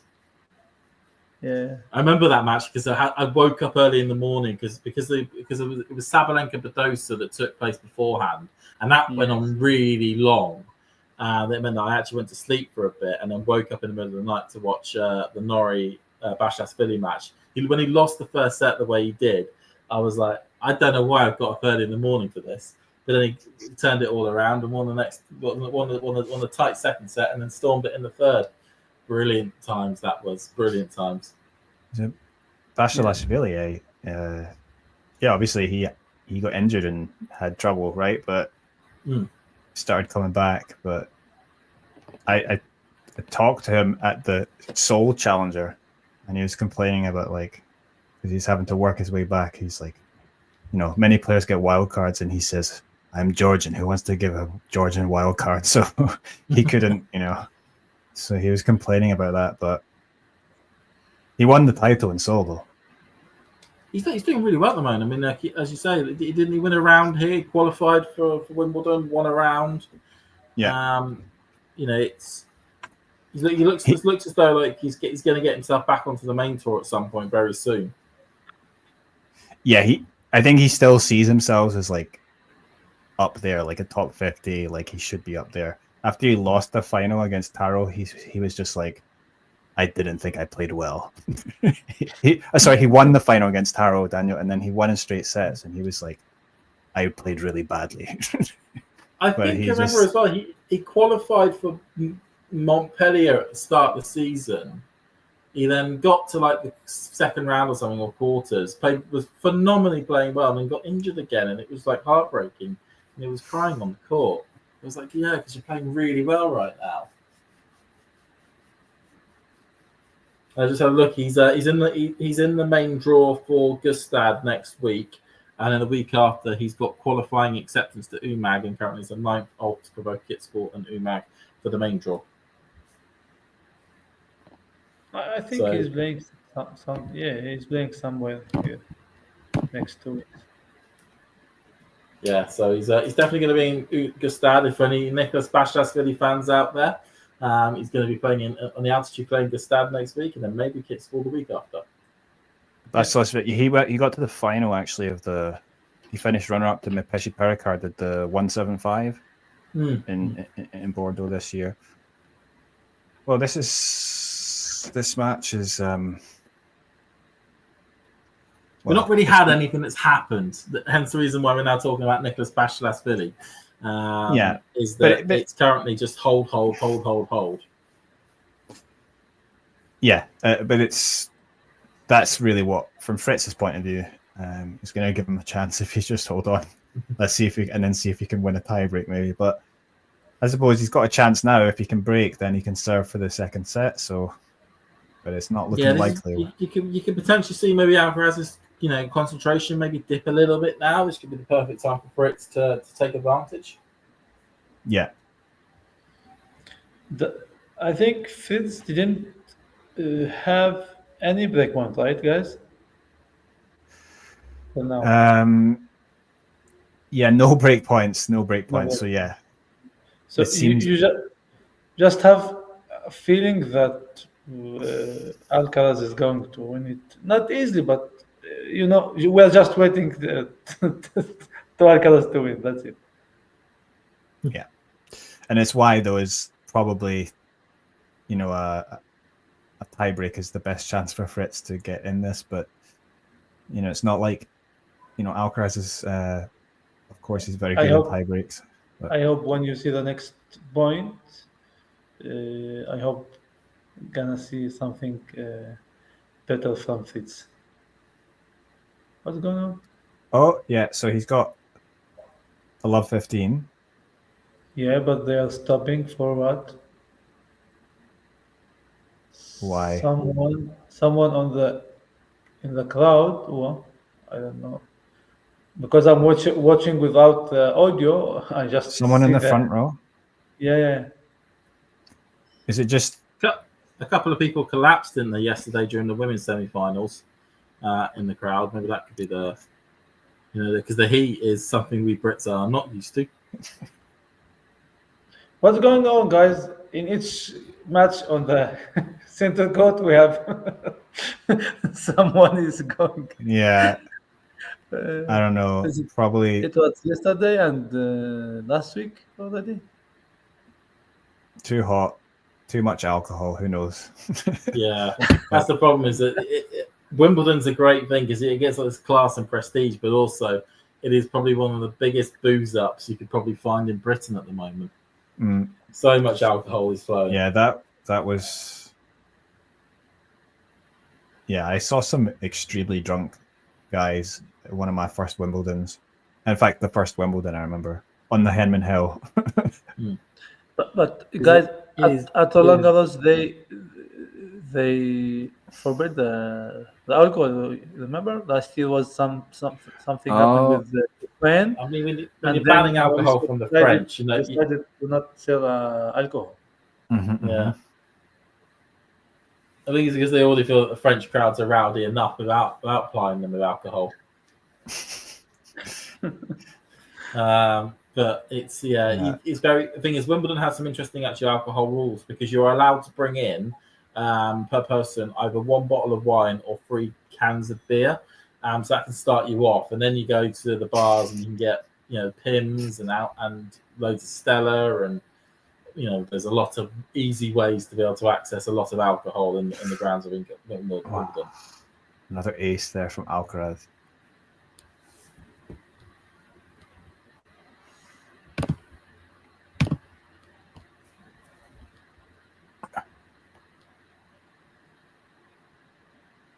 As we've lost Basel.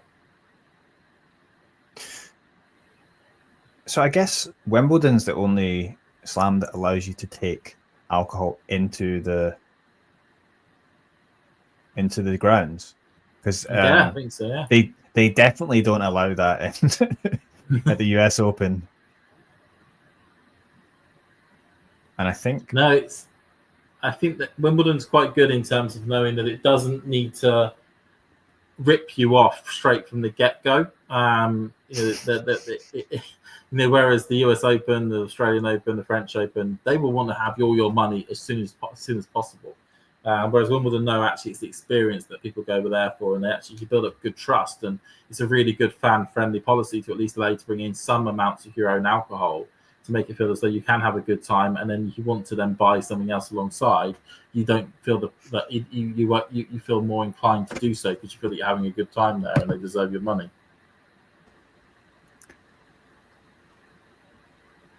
probably they make a lot of money anyway from their they still have those expensive, like the VIP tickets and all that. They must sell them for a high price. But The match stopped, guys. yeah, this is 30-all. Very key moment in the match as well. Especially for Fritz. He's looking For the sure. It must be frustrating.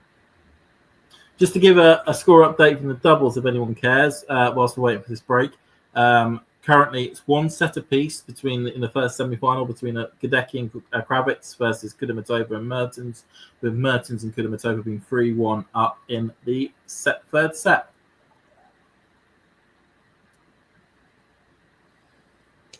And I'm also, just from a Brit eye, I'm just keeping an eye on the girls' singles semi-finals. Mimi Zhu has just taken the second set to make it 1 set apiece in her semi-final. So is she going to be the next British hope? Well, there's 3 of them, isn't there, really? You've got Mimi Zhu, you've got Hannah Klungman, and you've got Mika Stojalovic, right? Who are all of a similar age, all of whom have done big things in the junior circuit and are now looking to start to transfer it onto the main tour. I know lots of people have a lot of vested interest in Hannah Klungman.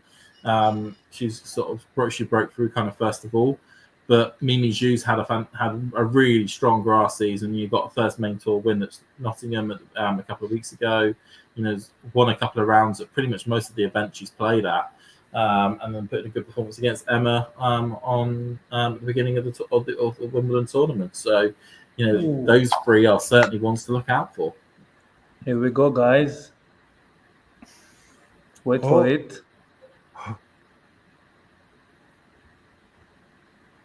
Oh, that's it. That's the best study in the game. Yeah, I really like Fritz's backhand. And that's that cross-court backhand. And here we go, the break point. Let's see it.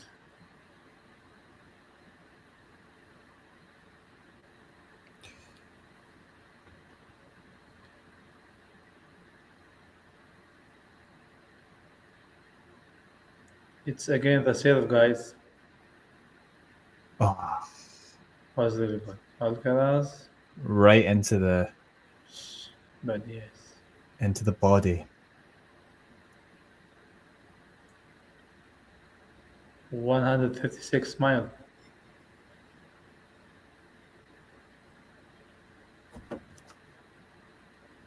Oh, God. Yeah, I've just seen the body serve. That's a phenomenal body serve.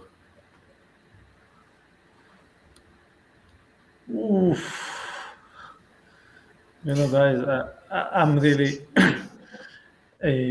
I'm leaving you in 15 minutes, and I don't think that something happened to Alcaraz is going to it. Yeah. Well, Johnson, 136 miles an hour, that's big, but he's done that a few times, actually. He's got that. And now it's 135. Yeah. He's got a lot of power. Yeah. For a guy who's still only 6 feet, right? 183 centimeters.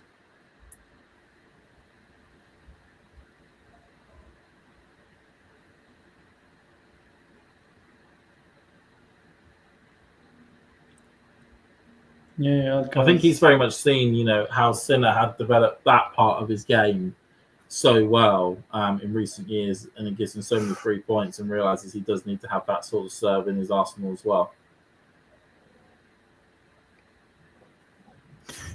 Flavio Caboli as well. He was hitting some bombs against well, in this tournament, but like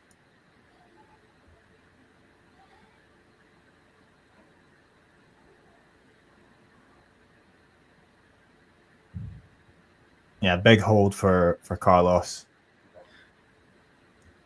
And actually that last point, you saw Fritz sort of running and stretching to get the cross-court forehand, and when I look at like guys like Carlos and Sinner, they're much better in that aspect of the game when they're chasing the balls on when they're stretching.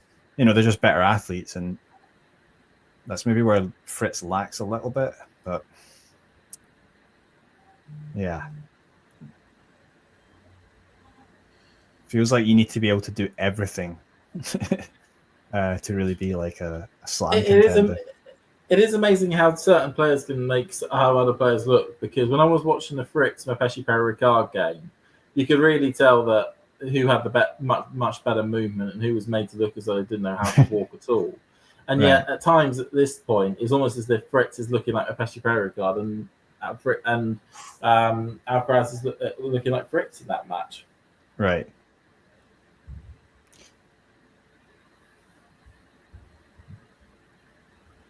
Yeah, I mean, it's not like he's like really terrible, but it's just, for Alcaraz and Sinner, it's on a different level. Okay, guys, before I go, I want to ask you about the next semi-final.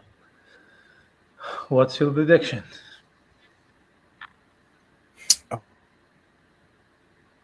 I'm going to go for Sinner in 4. Yeah, that's what I was thinking. I think Djokovic will find a way of winning a set, but I just think in those big moments at the big time, Sinner will just have too much for Djokovic. Good point from Fritz. Guys, do you think that if Djokovic will be mentally ready for it, maybe he can do it, or you think physically is not good enough, or he will not have the power to or the energy for the 5 sets? The physical side concerns me a little bit because I think even if he's 100% fit, like he's still, for me, just not quite at this age. He's not quite strong enough to compete against Sinner. But if he's also maybe a little bit injured, this really makes it difficult. So yeah, but mentally, I mean, he's obviously been in this situation a lot, so he's a champion. So he's going to be really motivated for sure. So, but it's just, if you remember the last year Olympic final, he just go to the match and he said, "I will win it," and he beat Alcaraz. right. So maybe if he's really thinking about the 25 Grand Slam title and he's going to the match, and mentally is really good, but it's only physical. I think. I think you have to add a couple of caveats to that. First of all, Alcaraz had just come off the back of doing the Channel Slam, and was he going to really be at his top performance in that match? And then also it was best of 3, not best of 5, for the Olympic final. Yeah, but it's good point from if Novak winning the Wimbledon. I think if he wins Wimbledon, he must retire right after the tournament. He don't need to play again. So I just think Novak has everything, but if it's not enough for him to play 4 hours or 5 hours against someone like Sinner, it will be really, really tough. But and also one of the things we have noticed is that actually Sinner's more of a problem for Djokovic than Alcaraz. Djokovic does already have a win over Alcaraz at a Grand Slam this year. He kind of has a feeling of how to beat Alcaraz. It's actually Sinner who's been much more clinical and ruthless at dispatching Djokovic whenever he's come across him in recent matches. And actually, for him, maybe it would have been better to have been on the Alcaraz side of the draw and to have had someone else on the Sinner side. Yeah. Okay, let's hope. I will go with Sinner because I predict Sinner Alcaraz in the final before the tournament. I will go for it, and just to have a really great match. We got to get the second part of the epic. We had the first part in a month ago. We need the second part now. Well, that was a nice approach from Fritz, but let's see. Can he do it? Can he create a break point? I think if you want to do something or to win a set, this set, because if Alcaraz win the second one, I think it's over. Yeah. So Fritz must give the best to maybe win the second set, and let's see what's happening. But for now, it's it's in Alcaraz. I think, guys, before I'm leaving, remember the Alcaraz serve will be the really deciding point. Let's see. Oof. I'm waiting to see. Yeah, it was bad decision, guys. I think maybe Fritz was expecting the drop shot, and then he went for the longer slice. Yeah. So he just didn't expect that shot. That's it. Yeah. I mean, I guess that was quite smart, Alcaraz. Yeah.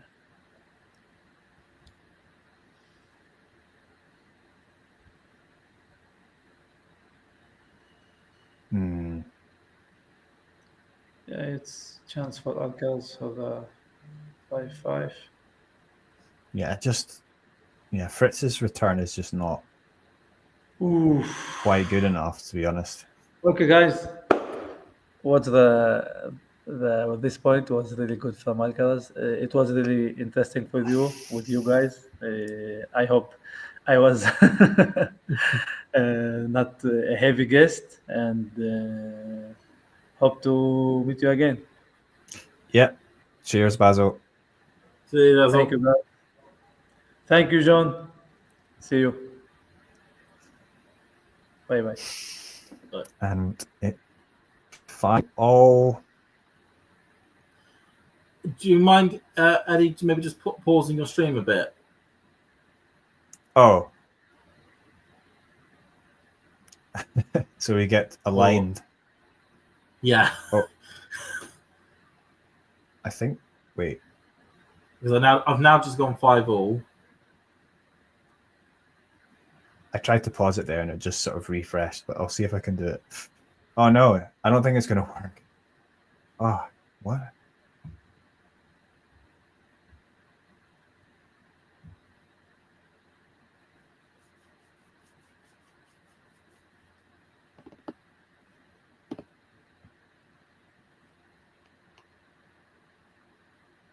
Where are you now?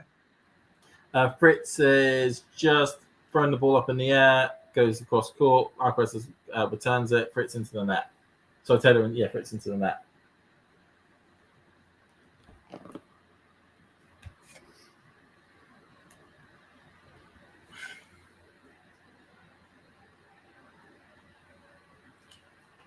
She just got him serving now.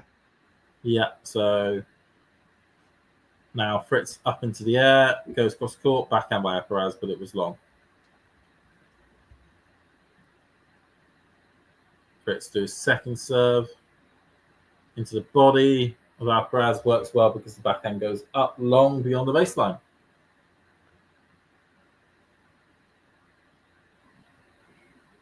Okay.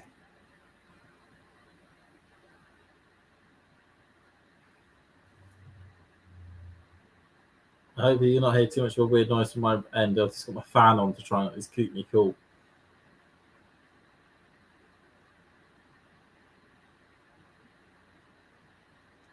So I just gone 40-15. Okay, you're still way ahead of me. Okay.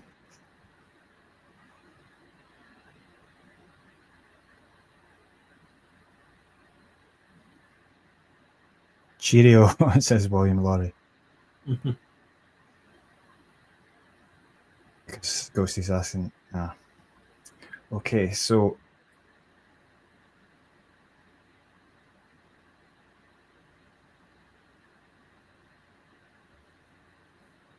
hit that like button and hit subscribe if you haven't already.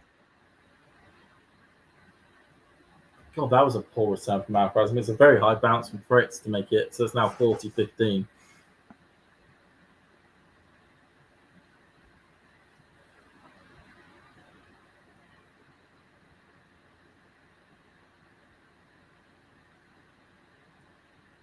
Oh, just so that wide, just goes long.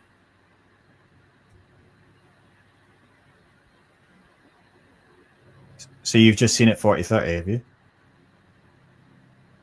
I've got the point at the moment. Now it's 40-30. Oh. Yeah, you're quite far behind. James is so far behind. Becker's yet to win Wimbledon. I just saw the clip pop up on social media of Agassi talking about playing Becker and how he could predict where he was going to serve. You know about this? Was it because of where his tongue was? Yeah. So he noticed that he had this little tick where he would, just before he was about to serve, he put his tongue to the left if he was going to serve, out the left out wide. So left. Or the other way. Yeah. And I tell you what, it's about to spot that from your opponent that far down the other end of the court. That's a fair going. But well, that's what he says, and then I wonder if anyone fact checked that. We were actually watching loads of old Boris matches to see if he did that tongue thing. Well, he said that he told it to Becker, and he said that Becker said that he used to come back home and tell his wife that it was like he could read my mind. So he was like, yeah, he was like, well, of course he could read your. It's like, yeah, he could read your mind. He just couldn't believe it when Agassi told him this. He was like, but Agassi said that he tried not to like use it too much because then he would think something's up. But yeah, I don't know. Yeah, because Boris's serve was one. I mean, that was in the age of small balls and very quick courts, so it was those serves were a nightmare. Were the balls actually smaller? They were, yeah. They at the beginning of the century, they made them 6.5% bigger to make them slightly to go for the air slightly slower. Oh, why did I not know that? I literally only learnt that a few weeks ago. But yeah, in the 90s, the balls were smaller, and the problem was that they went for the air too quickly. Wow. Sorry. Love 30 now in the Alcaraz serve, as you can see on your screen there. Why would they do that, James? Because they wanted rallies, Ghost. They wanted rallies.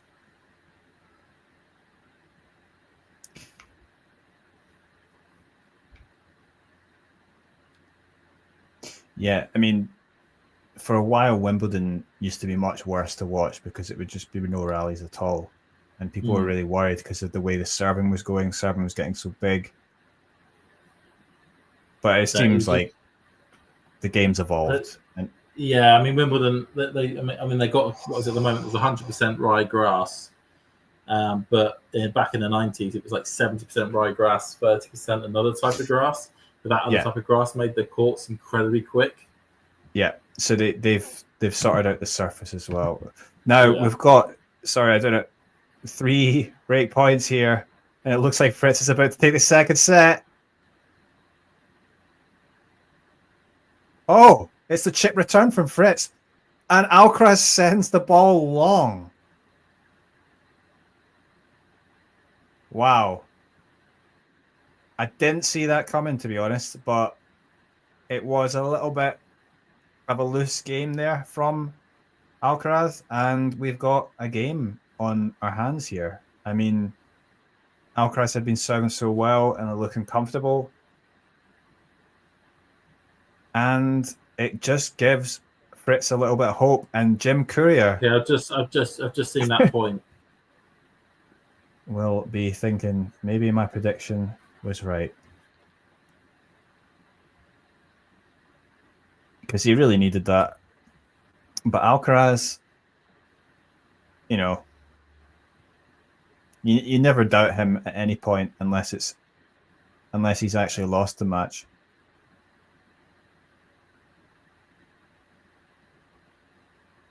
I've just realised Agassi's actually on the commentary there. Is that Alcaraz? Agassi? I think he's commentating.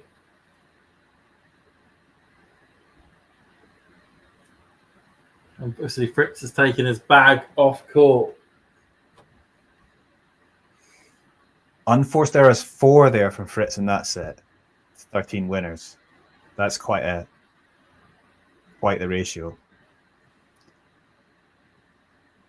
Right, so this is now turning into a best of 3 set match. I wonder who is the most famous tennis person that's listened to or watched Talking Tennis. I wonder.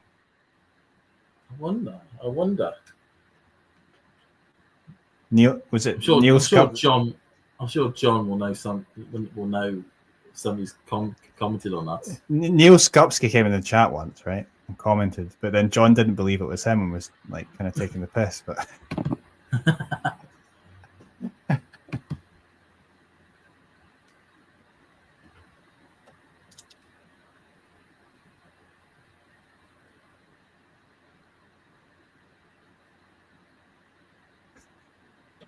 you've got to feel as though some tennis player has stumbled across our streams at one point.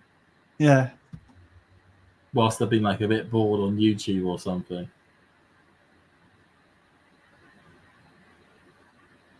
What was this?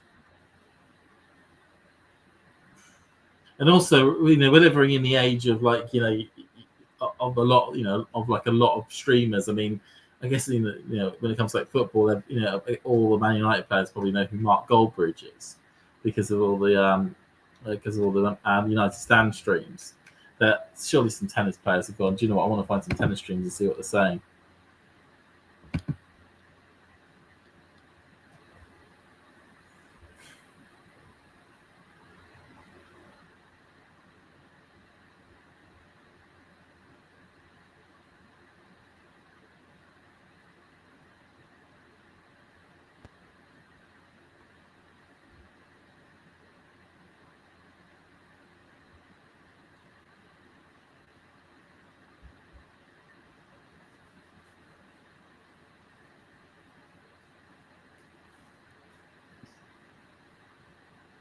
As without us getting some shots of some very famous people.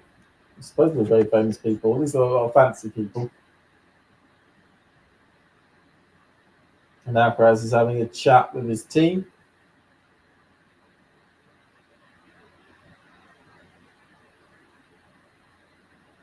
I mean, this is where patience could end up being a huge factor. It's a lot of the players that Alcaraz has played up to this date he's been able to at least find a break, been found the ability to break them at least once, if not twice, in a set. With Fritz, you can sometimes go through some sets where you're not going to find the break, and then you're going to rely on getting to the tiebreaker. And Alcaraz has got to just make sure he doesn't do any silly service games himself, just like that last one. But then he kind of was letting the door open in the previous service game as well. Got a shot of the president of the Spanish Tennis Federation. Yeah, and does this maybe not bode well for Carlos in a final? Because I mean, it depends on who plays in the final. I mean, everyone tries to find rhyme and reason for lots of dips in performances throughout the run up to a final, and then as we saw with the French, he will just rock up and actually play his best tennis. Yeah.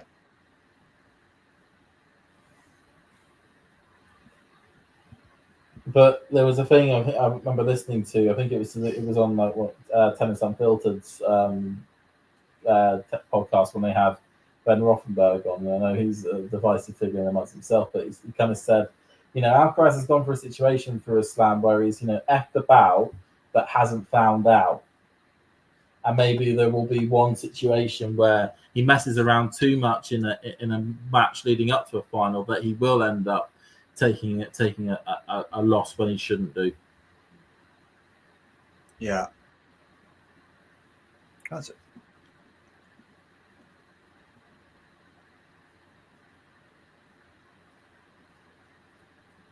What's the delay here? Are they just taking longer because of the heat, or what? I think Fritz has taken a full bathroom change. So both the toilet and also the clothes change. So the full 5 minutes.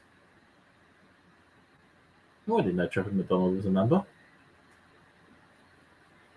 Is he a member? Because he has the badge on. He has the member badge. Wow. Do you just get it from being on TV, or what? How does that work? I think he's just so famous that my understanding is that you need to have a written letter by 4 current members of the club to even just join the waiting list.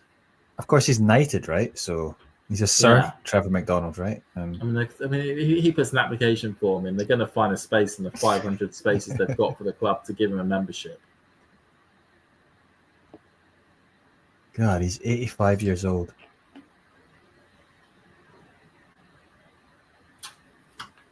A national treasure, as they would say. Yeah.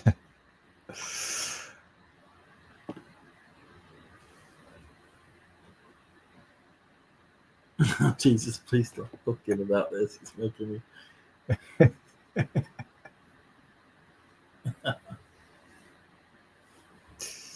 You love the pomp and ceremony, really, Ghost. It's what gets you up in the morning.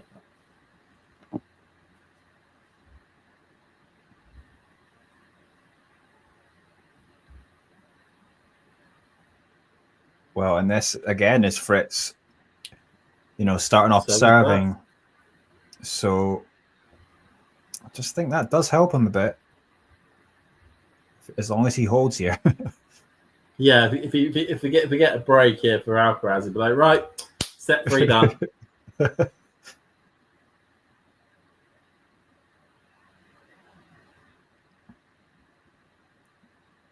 Oh, but he goes into the net. I mean, it's...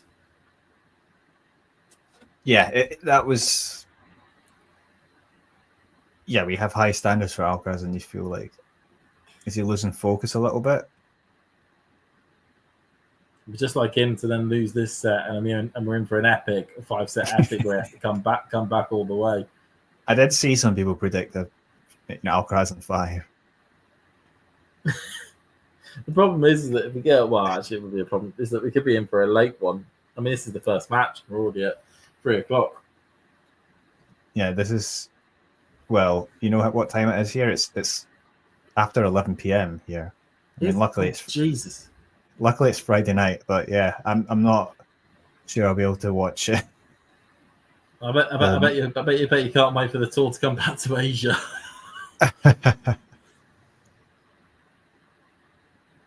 Yeah, I mean, it's just the nature of tennis, so it's just always going to be somewhere that's a horrible time zone at some point. So yeah, I mean, as much as probably Europe is the best time zone for tennis. Yeah, majority of the 6 months of the year, the tournaments take place on the continent. For the times that take place in America, all the daytime sessions are at least at watchable times for Europeans, and the nighttime sessions are available to be able to watch for the Australian swing, which only happens for 4 weeks. And Asia as well in September. I mean, the only annoying thing is the Wednesday finals for the 500 in Beijing and Tokyo. Yeah, because Beijing somehow has epics every single year.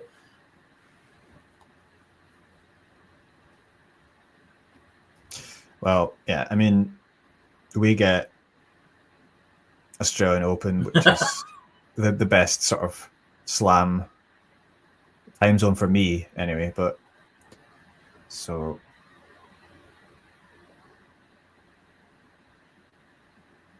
yeah, but it's actually horrible this year because the final is later than usual, right? They've made the finals later this year. Yeah, Wimbledon they have. I think it may be to try and I think it's to try and first of all follow the other slams where they have the singles final for the men and the women as like the last match of the day on the Saturday and the Sunday. Mm-hmm. And then also I think it's to also help the American audiences. So instead of having the final at 9:00 in the morning, it's 11:00 on the East Coast, and on the West Coast, it's around about 6:00 in the morning. So at least that enables those audiences to watch it. Clearly don't care about us in Asia here. Because it used to be 2 p.m. start, which would be 10 p.m. here. Still late, but now it's starting at midnight, so that's just horrible. No, I know the feeling. I know the feeling when it came to the final for the US. Well, actually, no, Canada's a real bugger now for the warm-up event because all their finals are taking, all their semis, quarter semis, and finals are taking place in the evening, which basically means we have to watch them on repeat the next morning. But the US Open final used to start at, I think it was 4:00 in the afternoon in New York, which meant it was 9:00 in the evening in the UK and 10:00 in mainland Europe.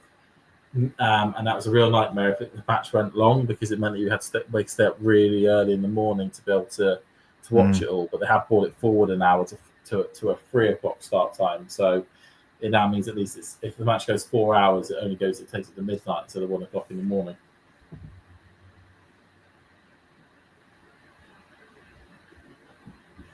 Oh, this bloody account stopped posting about what it's trying to sell. I keep banning it, but some bot keeps making new ones and coming back on our stream.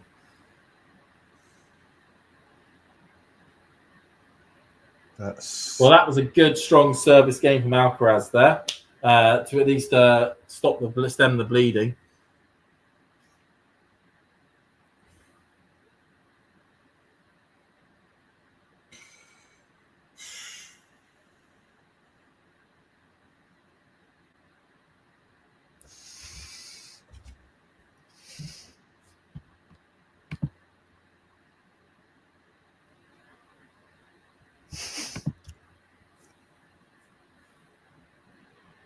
Well, it's now a little inroad from Alcaraz. Yeah. So I now love 15. So I'm guessing you're a couple of points ahead of me still.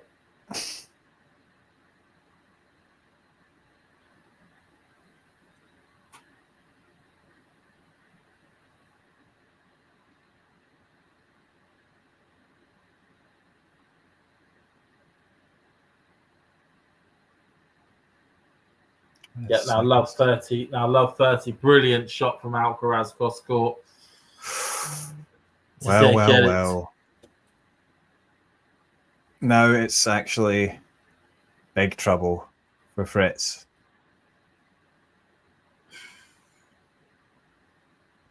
And if Alcaraz breaks here, do you think that's set gone? That's set. That will be set. I mean, I'm guessing he's love 40 at the moment, but yeah, I would say, like in the first set, as soon as that break came, Alcaraz is just not going to release that. Okay, so I've got love 40 forehand long from the big Californian.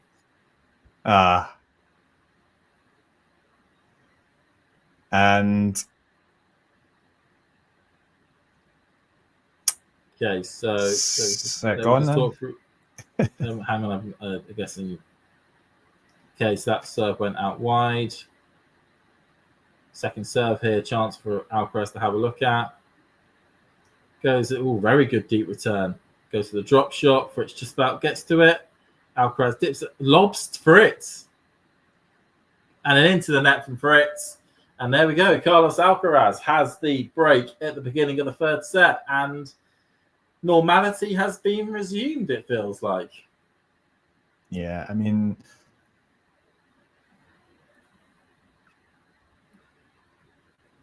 well, you never know, though. Maybe Fritz can create. We never thought that he would. Well, he didn't have any break points, didn't he, until he created 3 and then took the second set. So, yeah, still some way to go, I suppose.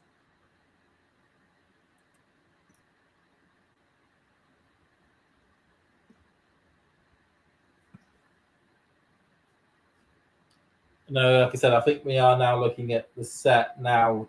Okay, but we've still got 4 games to go. Fritz did manage to break Alcaraz in the last set, but it's you'd expect Alcaraz to be a bit more locked in here. Doesn't want to get himself down in the scoreboard in terms of number of sets.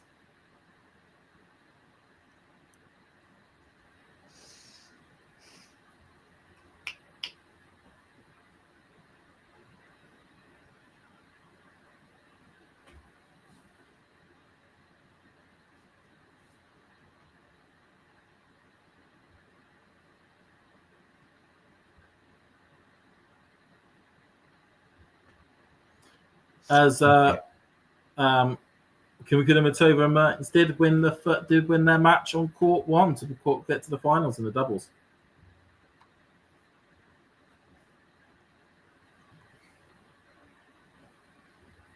Mertens and Kumatova, and then it's Townsend and Siniakova against Ostapenko and Shea. So that's an interesting one there. Yeah, Siniakova looking to do the double in the doubles after winning the mixed doubles last night.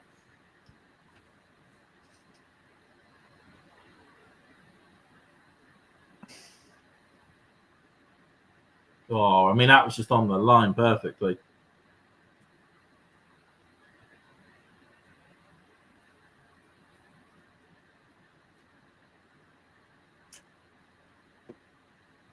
I think it must be tough as well for Fritz mentally here to be like gone down a break again so early, because I think he must be on some level, like you said, he must be thinking, damn it, like it's so hard for him to come back. It's always the way it's always the way on these quick courts. You lose your serve and you're playing somebody who you're struggling to break or even get any chances to get footholds in their serve. It's it must feel horrific, because all you can do at the moment is keep it close because you want to at least try and wear out your opponent. If nothing else, at least they're not allowing to have a huge span of momentum going into the next service game. But yeah, 3-1 now.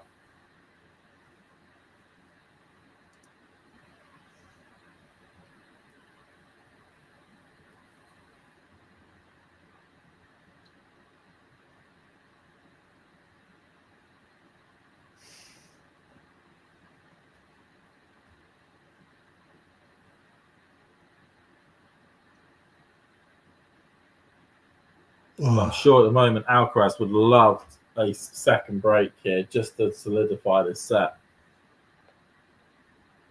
You may get it. Double fault, first point.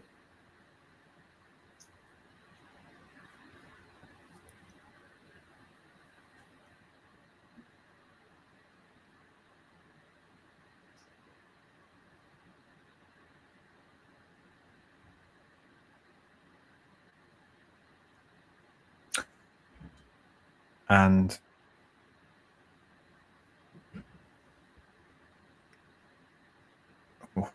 not into the net there from Alcaraz. Poor return, really.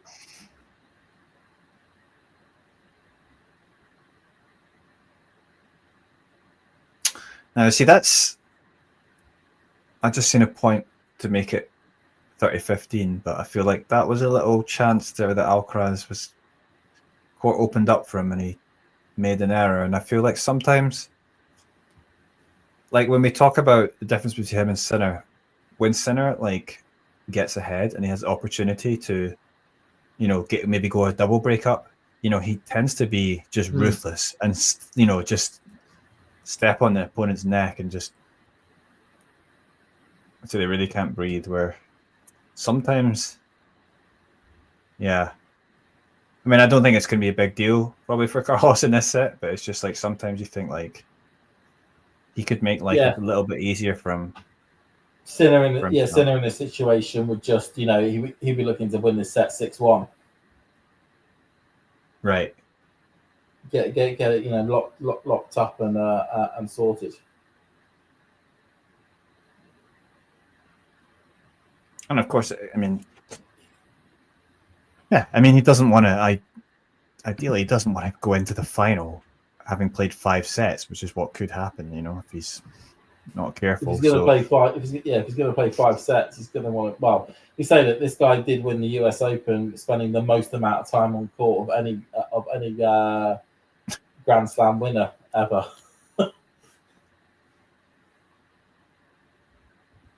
Really? What was the the US Open run in 22? He spent something like 22 hours on court during the entire tournament or something like that, and it was the most of any Grand Slam winner to date. That's wild. Yeah. But when you're 22 or at the time you're 18 and you're full of energy, you can kind of do that. It's a great shot of the entirety of the park there. You can see the big club with the grass courts and the clay courts just at the bottom left hand of the screen next to the cars. Mm-hmm. Of course, clay, we have a little renaissance with clay next week and the week after with the post-Wimbledon clay little swing before the American hard courts kick in and the final Grand Slam of the year. It all comes way too quickly.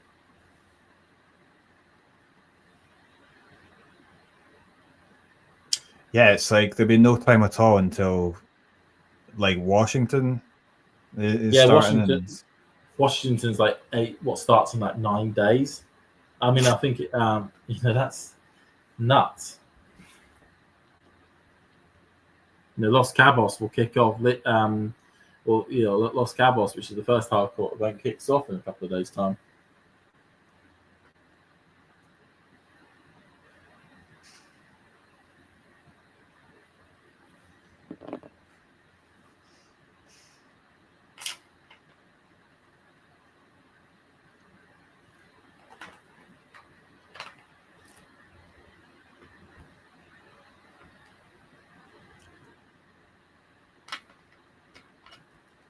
Oh.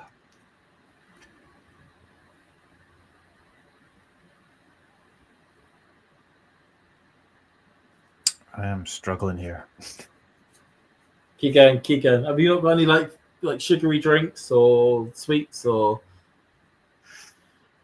anything more healthier to keep you awake?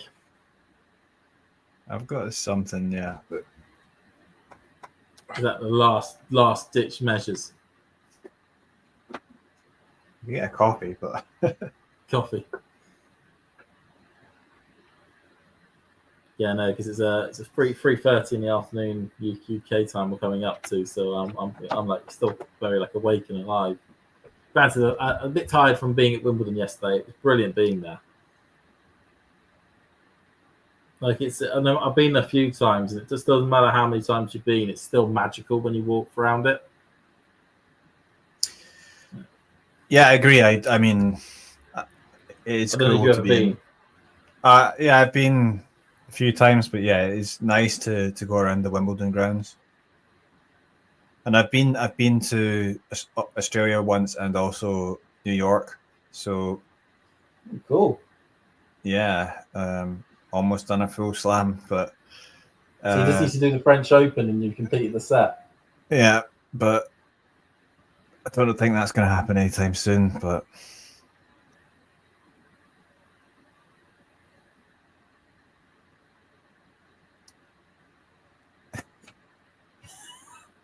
And the proper Englishman says something that's magical. You can't trust it. Well, you're expecting some sort of Harry Potter situation to occur, guys. I'm going to post you a letter sending you off to Hogwarts.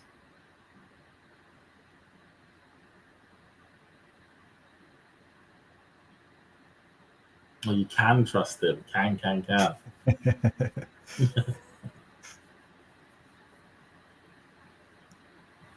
okay, so Fritz does hold. The question is, how is he going to get into Carlos's service game? And it really just took a kind of loss of focus from him before. How do you solve a problem like Carlos Alcaraz? Well, that isn't just hope he drops his level because he loses concentration too much.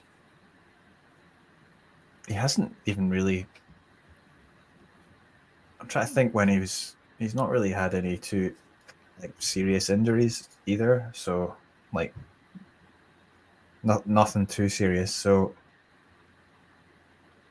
I always thought he might have been prone to getting an injury. Yeah, that's a good point, isn't it? We've never actually had someone that's taken him out for 3 or 4 months.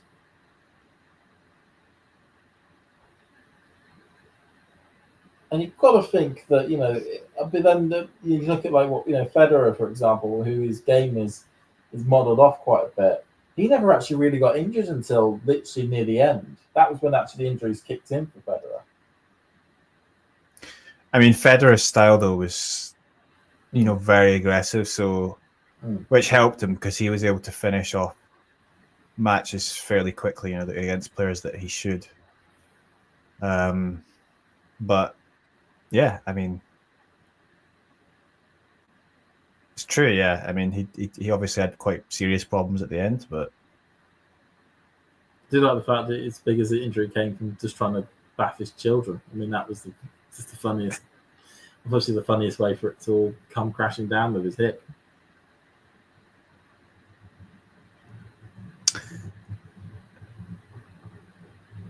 Here is packed. Stands are. Well, there's a few empty courts. A lot of the content on the outside courts is coming to an end. And we just got there, as you can see on the screen, the score. That was from a double fault from Alcaraz. Start here. Right. So, is this going to be enough for Fritzy to break back? But probably double fault first. Not. Was it? Oh, it was a double fault on the first point.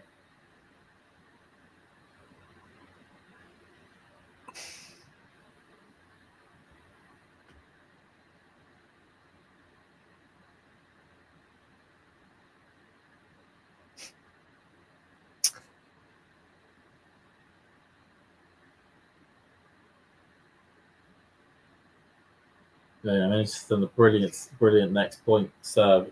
Fritz unable to get any real control on that ball.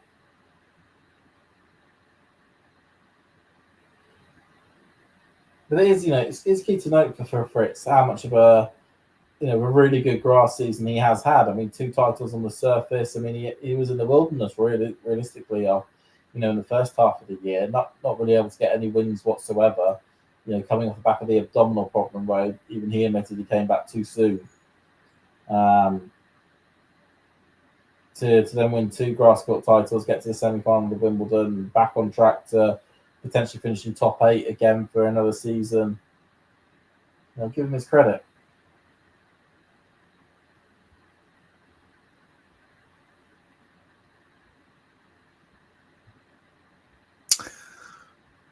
Yeah, that was. You're going to see it, but that was a poor error from Fritz there.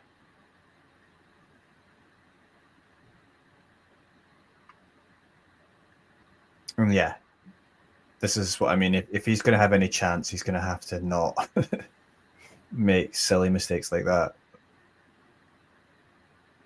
And okay, it's going to be a second. I see that backhand just a misdirection on that one.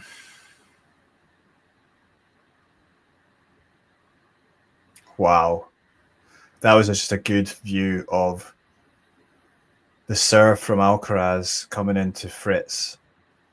And when you see that kind of view, the swerve in the ball, you can really see how if I was there in front of Alcaraz, I would have absolutely no chance of returning the ball. Not even Fritz could.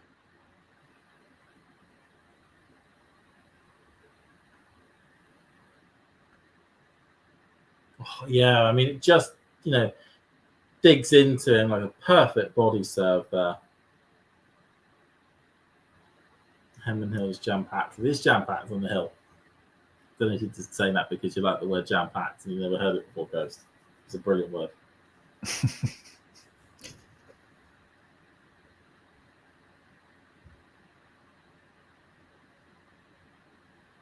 Oh, good. Well, now it's danger time. How do you not get that drop shot right? Perfect serve as well to start the point. Alcaraz full stretch to get it back. And Fritz unable to do anything with the third ball. How much does Alcaraz want to actually start a set serving first now?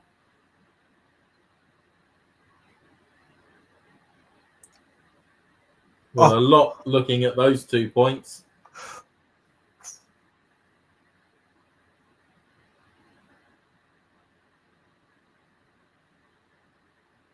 Well, Alcaraz still smiling after that. Although somewhat sarcastically, maybe, but Fritz did well.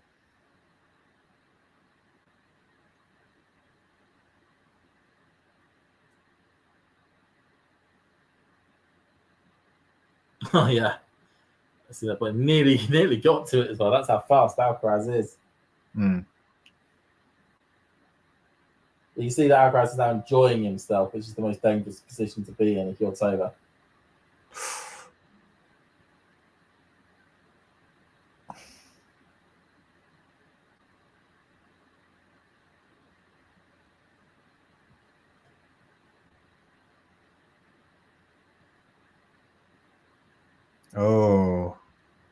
Oh dear.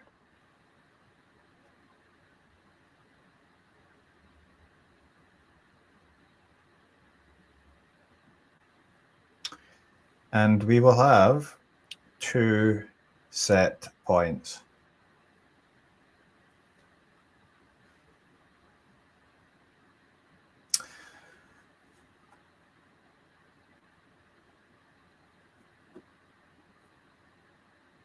Yeah, but Fritz is hanging on.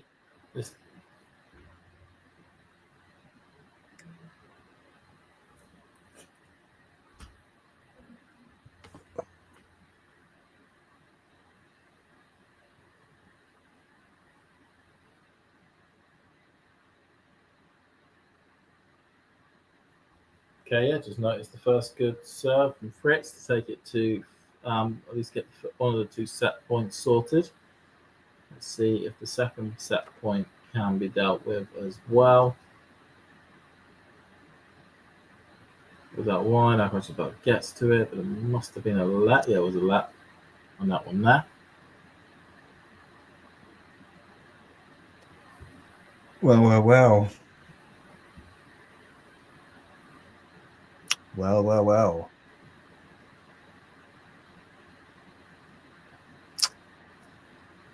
Just goes long on that point.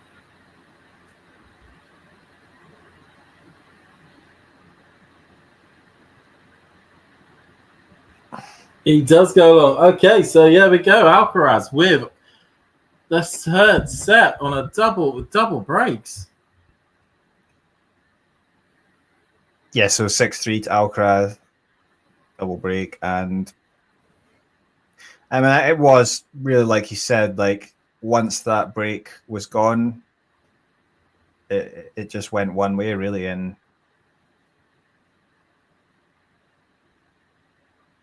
that's twice now. You know that's how he's lost sets 1 and 3. It's not been a bit of magic right at the death or tight on the tiebreaker. It's a couple of loose service games at the beginning of the sets that's handed his opponent the match, or at least the set on those instances. Mm-hmm. Right, Eddie, I'm going to quickly go to the toilet, so I'll be back in just a bit. Fair enough. Okay, so it's 2-1 for Alcaraz, and honestly, it's not been the most competitive match, has it? I mean, it's totally been on Alcaraz's racket. I mean, I think it was a little bit of dip in focus that allowed Fritz to take that second set, but I don't think Fritz has really been at the level that he needs to be to compete here. Now we go into a 4th set, but now Alcaraz is serving first. That also adds another level of difficulty for Fritz now. So, looking to me as if Alcaraz might wrap this up in 4, which is probably what maybe many people expected, except Jim Courier.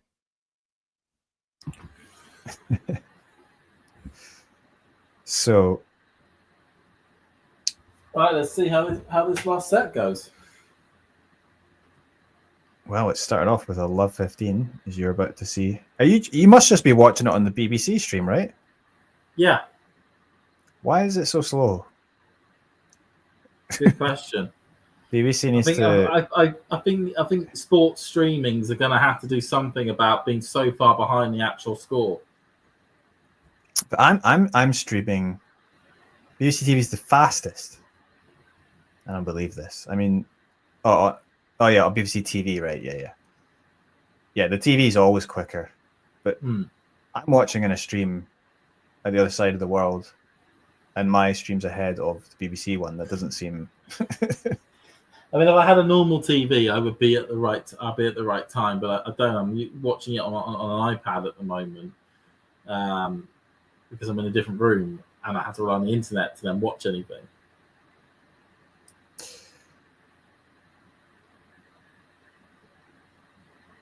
Well, this is not the best start for Alcaraz. Stands up. Sorry, is somebody stood on the stream that she... Okay. Love 30.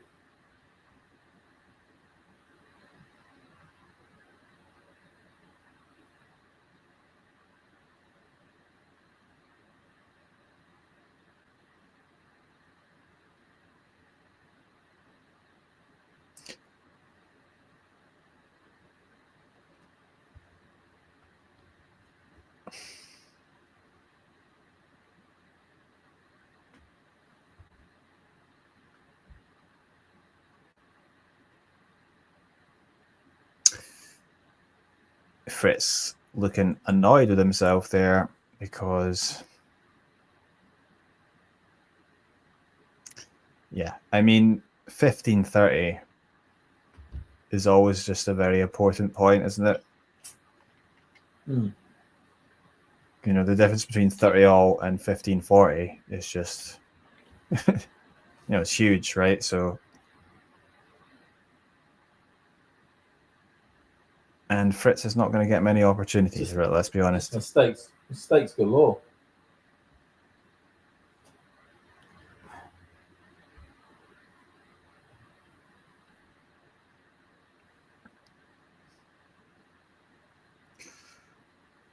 So even, you know, if you've just got a grounds pass, there's a lot of tennis to watch at Wimbledon at the moment. I mean, they pack it with the invitationals. It seems a lot of that. Yeah, but you have the junior competition coming to an end. You've got some of the doubles as well. Yeah, wheelchairs, wheelchair, under 14s. Yeah, the under 14s. Yeah, that's been added. Your plan for the day is to go watch kids play tennis.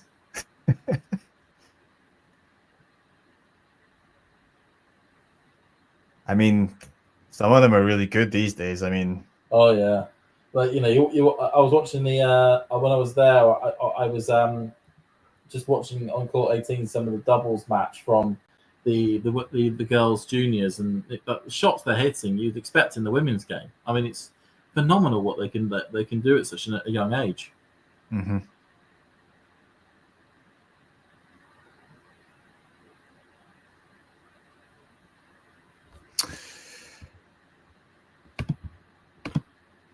On the Wimbledon prediction for Sinner against Djokovic, they have it as 59% to 41%. To Sinner? Yeah. Which, I mean, yeah, most people would make him a favourite, Sinner. Is that percentage fair? I would say more 65-35 I would go for. But I would say it's far off. Yeah, I mean, I would agree, actually. Yeah, 65-35 feels right to me, but makes it sound like the tennis podcast. Okay, give us a percentage of how much you think this could be.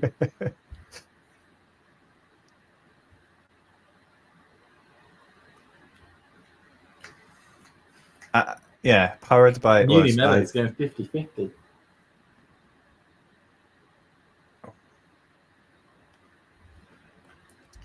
Yeah, and Fritz has got to,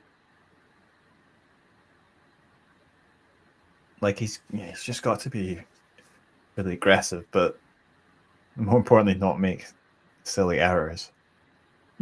So he can make this actually a game that's interesting to watch, because at the moment it's just like it's all been about Alcaraz, really. It's like that Breaking Bad comment where you got like the sort of Walter White character, which is Carlos Alcaraz, saying this whole thing is about me.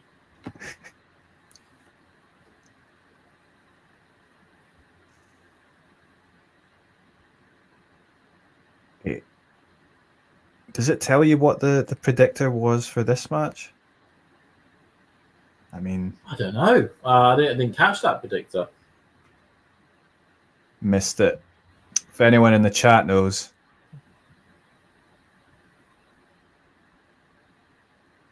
I think someone there was saying 50-50. I guess that was in response to the Sinner Djokovic thing.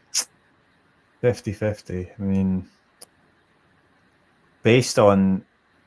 I mean, I think with that match, though, the only doubt is, like, obviously, from the Sinner's point of view, is the Dimitrov match, right? Yeah. Because that was bizarre. But yeah, every other match is just he's been dominant and completely, deserved to win, as you'd expect. But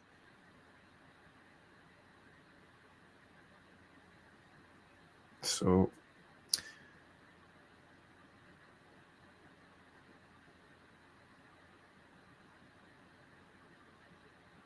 just goes long enough from Taylor, and he's got himself in that point as well.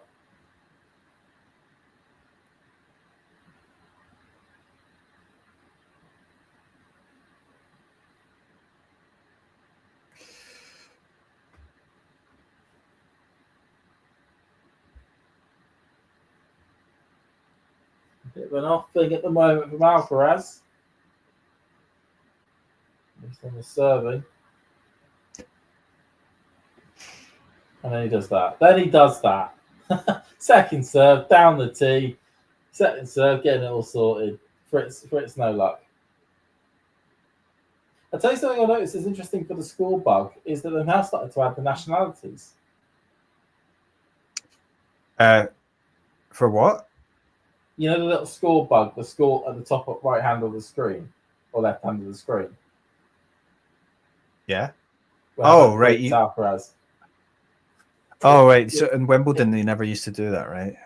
No, it literally was just this is of course a new score bug for this year because people said that they didn't like the idea that sets were counted in their own tally, like 1-2.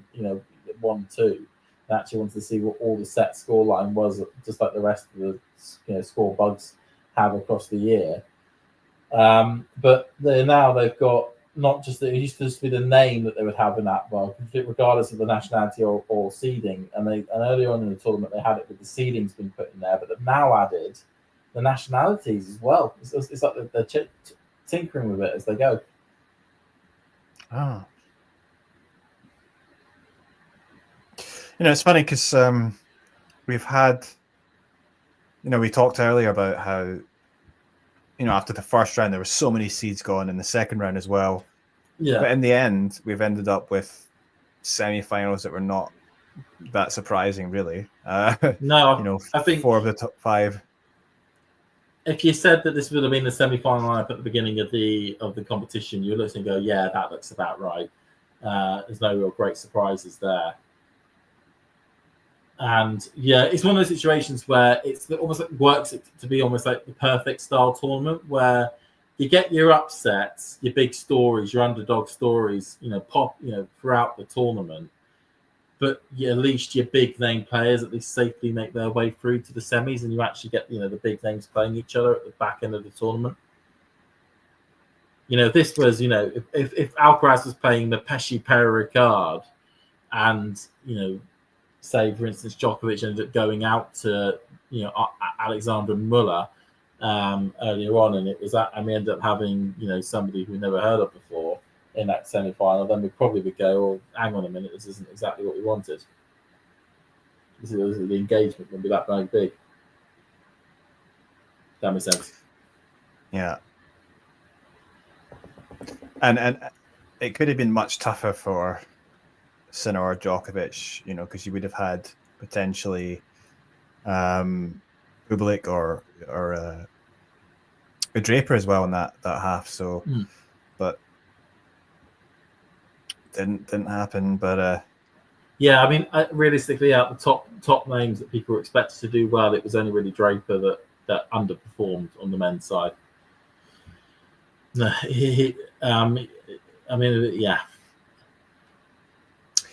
Muniz. Again, like I said at the top of the show, it's disappointing for Draper. It has been his home tournament.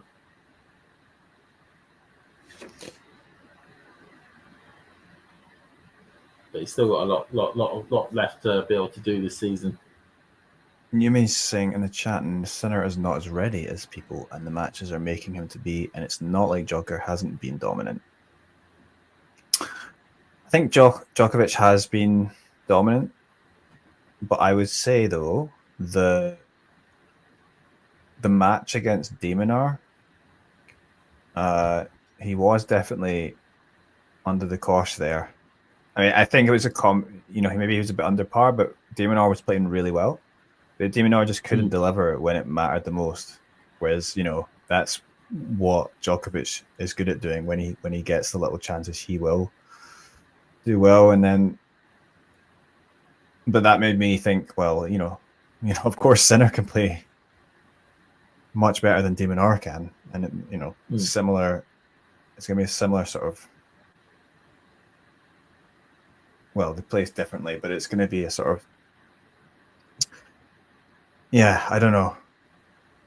Djokovic is going to have to raise his level probably, right, to a level that we haven't seen yet, but I don't think it's impossible. You can't always. It's not impossible, but it seems improbable. Mm-hmm. That's the best way to describe it.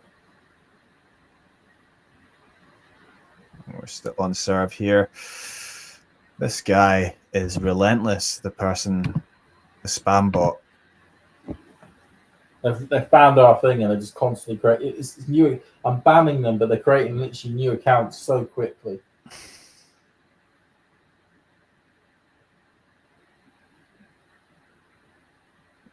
Sometimes I wonder if if half the internet is just bots now. It probably is. Well, Half people interact with on Twitter could be just bots.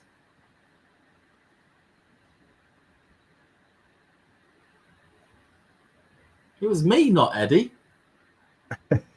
Yeah, I'm not doing anything. Is Ghost real? He's give me some credit.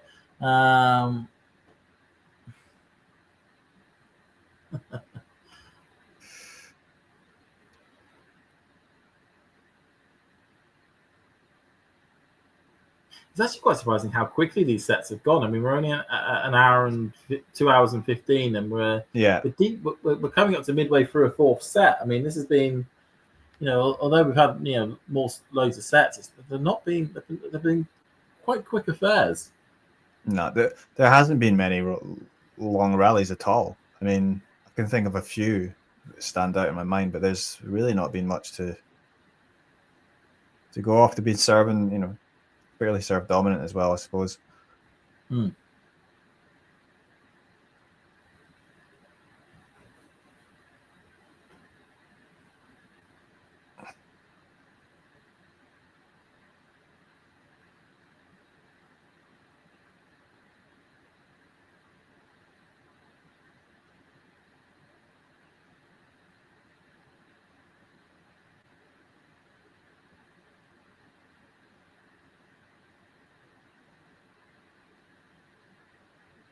Oh.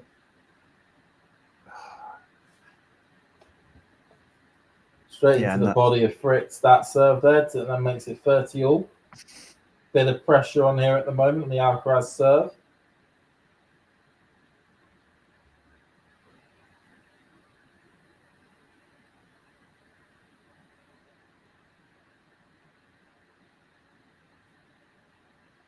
Okay, balling there by Alcaraz.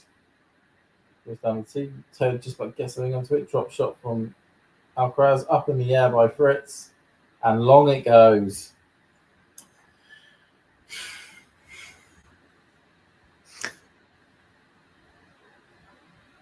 Yeah, quite a few sunbrellas out, as I see on Hemming Hill. Yeah, you're going to want to stay covered, I think, with the weather. First time I went to Wimbledon, I was on court 3. There's no. I actually had a seat, and it was like. Because a third of the court is ticketed, isn't it? Whereas the other 2/3 are unreserved. Yeah, nice little court, but there's no covering. Sun protection, yeah. Yeah, so I ended up getting sunburned because I applied the sunscreen too late, but it was like 30 degrees like today, and it was lesson learned anyway. Yeah, it is such a nice court, but it is, yeah, as you say, it is fully in the elements. There is no sunshade on that court whatsoever. Yeah. Same also for court 2. It's got a similar. They've both got a similar design, where it's literally an open bowl an open bowl of sunshine and heat.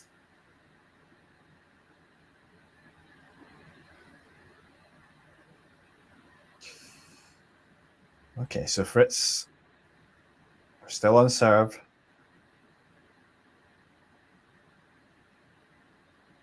Got a feeling. Supposedly, people from time to time have been leaving their seats on the sunnier side of the court, just to get a bit of a rest from the beating sun, because it is horrendous in there. Right. And I noticed that when I was on court 1 yesterday, was that I was okay because I was in the shade all day. But those that were in the parts of the court where the sunlight was on it, there were regular times in which it was half empty, just as people were just needing a break from that sunshine.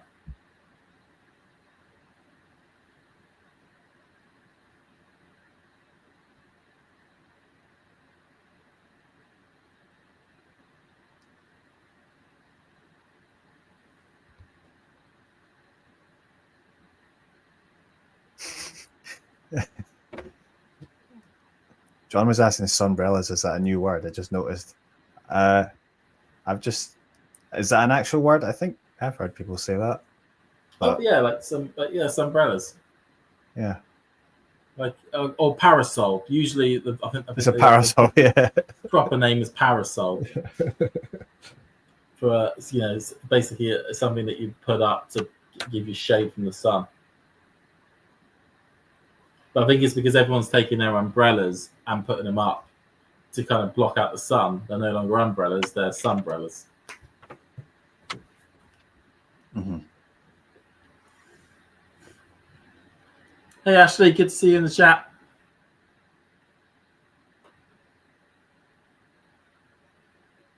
Parasol is from the Spanish meaning for sun. Yeah.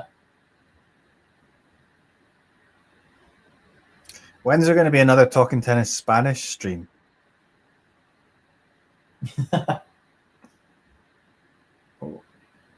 Oh my goodness.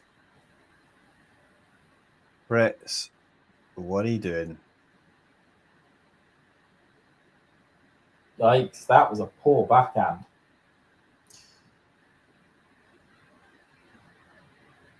Yeah, it wasn't the backhand I'm talking about, but. All right. I'll take my headphones off to watch this and not get any spoilers.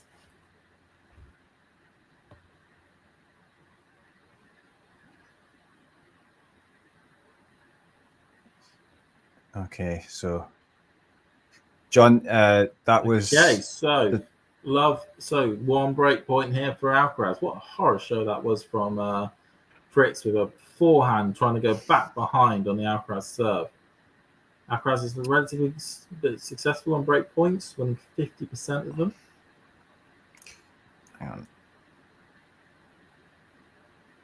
Yeah, cross court. Alcaraz gets his racket on it. Forehand from Fritz. Up in the air from Alcaraz again. Oh, just lands out. The break point has been saved. Crikey.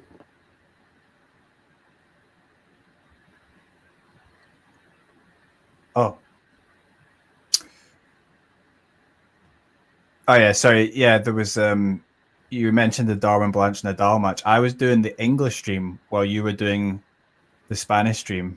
So we were both doing yeah, I did that one.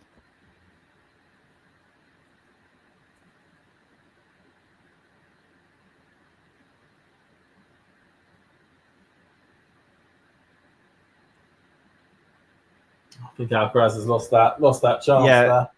It was with Kira, yeah.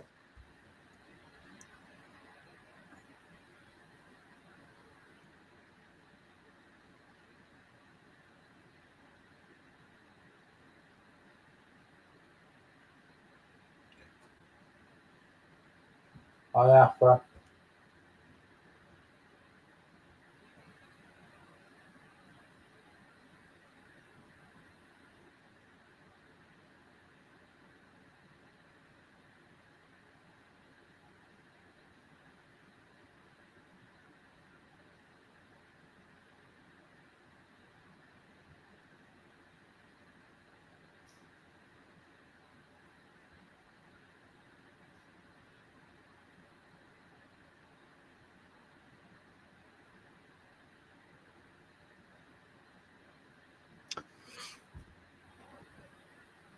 We're gonna get any sort of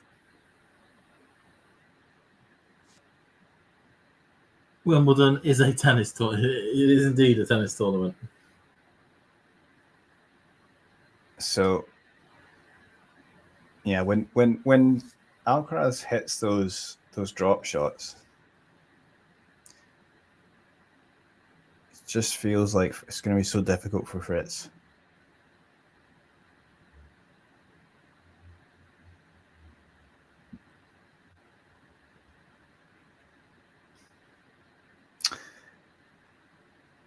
Yeah, I mean, that's a phenomenal drop shot there from Alcaraz. And that was on the baseline as well.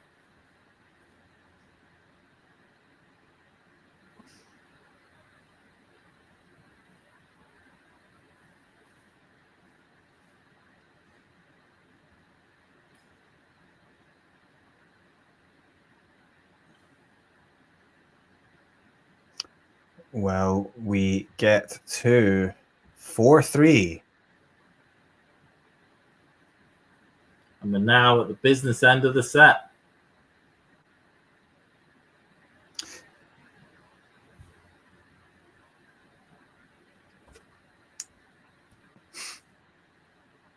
Yeah, I mean, I'm expecting now at 4-3 Alcaraz to come out swinging. Yeah. All right, let's get this job done. He'll be saying to himself. No more of this messing. The question is he going to focus enough to get it done? Because I would, yeah. Him, he might do something silly. Like, I don't know. I feel like that's the kind of thing that he would do. Yeah, he's either going to do something miraculous or silly or stupid.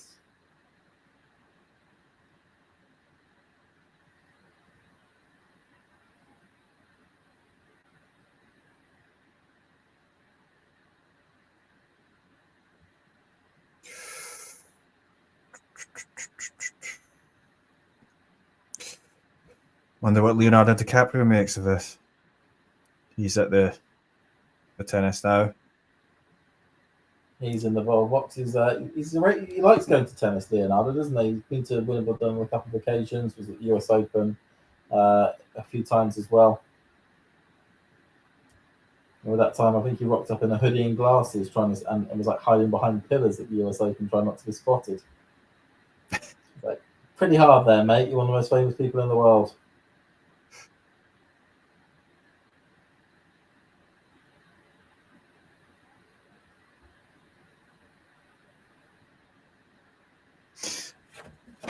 If Fritz holds on here, I've got a feeling we might be going to a tiebreak. It feels like a match that should have a tiebreak in it.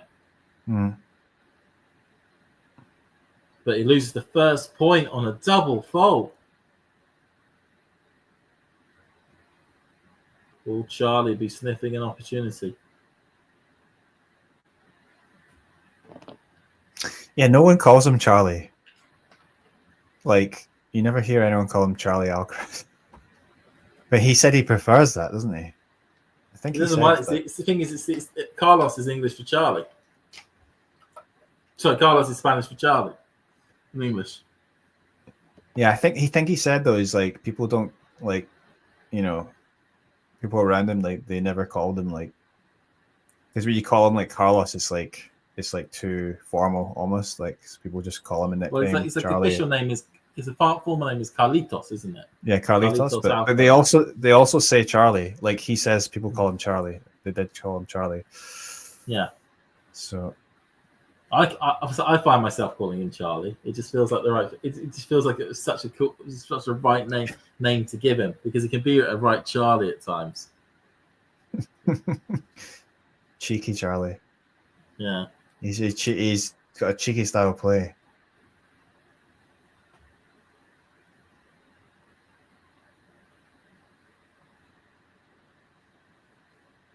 There we go. 4-all. Fritz is hanging on.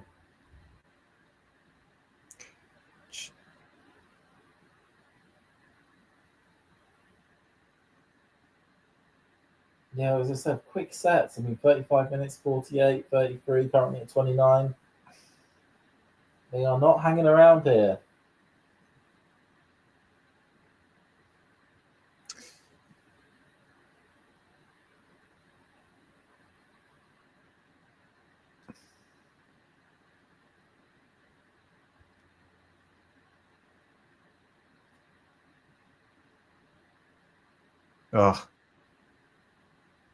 Oh my God.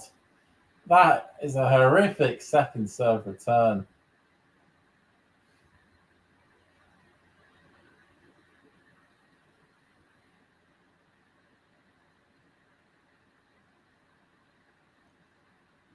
Agassi's amazed by the volley that you're about to see.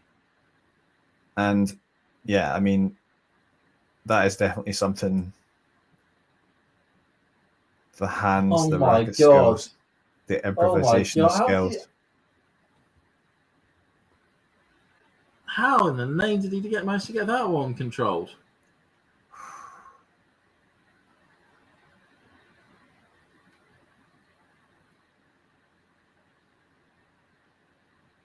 And you know that there is why he's been actually so good on grass, is that he has, you know, he's no problem for him doing anything really. He's got an all court game.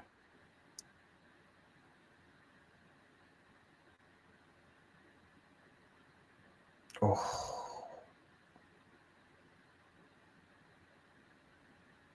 I mean, right now he's taking it back to the 90s here with the serving volley. We're just talking about Agassi, but his good mate Pete Sampras would have replicated a few of these shots.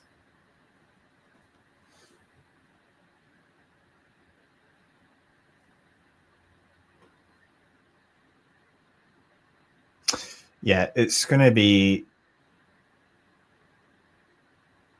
5-4. Big pressure here now, yeah, of course, for Fritz. But he's been serving pretty well, so I think he'll hold on, but let's see, because obviously we've had some sort of breaks out the blue, haven't we, with Fritz in terms of his serving performances. Mm-hmm. But yeah, it is a case of danger zone at the moment. One false slip and that's it. He's out.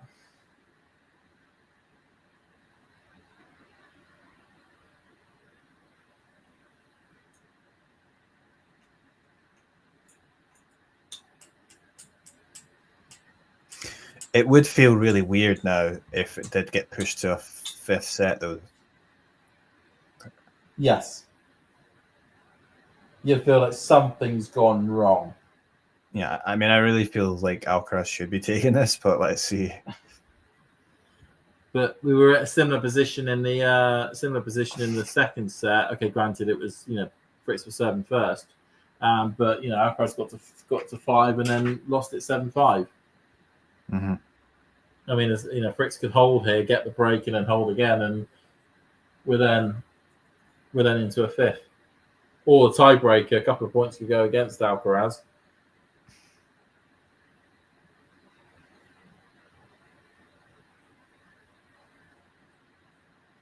But I'm sure, Eddie, given the fact of how late it is where you are at the moment, you'd kind of want it to be done in 4. Yeah. Are you planning on watching the second semi-final, or are you going to go straight to sleep after this? I was thinking about it, but now I'm like, yeah, I don't know. I'm going to maybe take a nap and see what happens. See if I wake up. But like,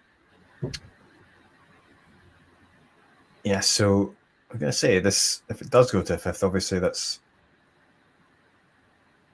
similar to Alcaraz's opening match against Fonini.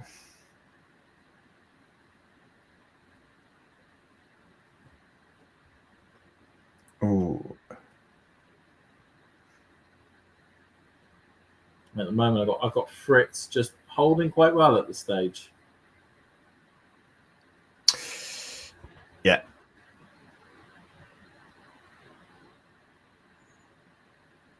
Kind of expecting a tiebreak. Should say Alcaraz actually lost his last 2 tiebreaks, one of them against Fonini and then against Rublev, that first set. Oh, wow. How did he get... Is that in or out? It was out. It was out. Bloody hell. Oh, that would have been a shot of the match.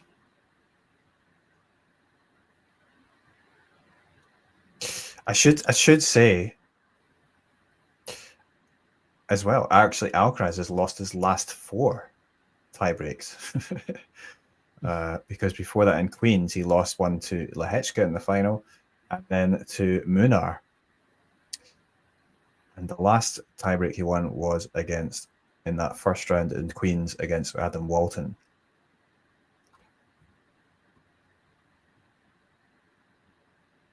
Fritz, on the other hand, did win his last one.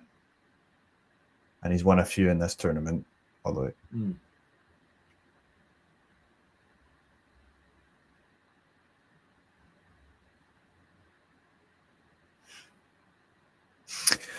So Alcaraz starts off this game at 5-all, coming in with a serve volley.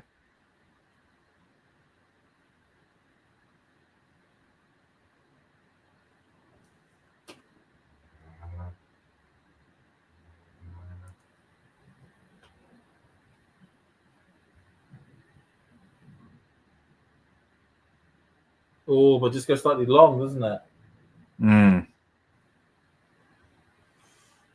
It's as if someone's in a David Goffin.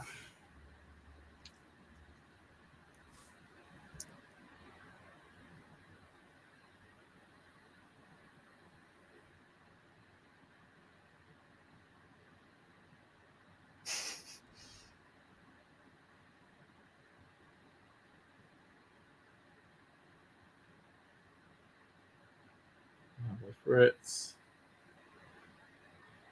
Cross court. Oh, just a beautiful cross court winner there from Alcaraz. Oh.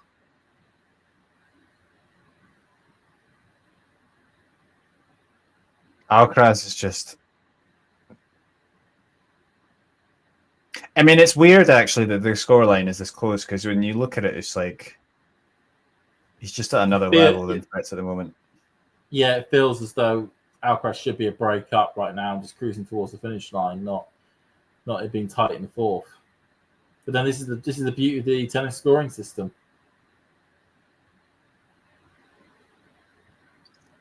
Indeed. You know, Fritz at this stage, although he's getting beaten and battered and bruised at the moment during the main part of this set, still has a strong chance of winning it.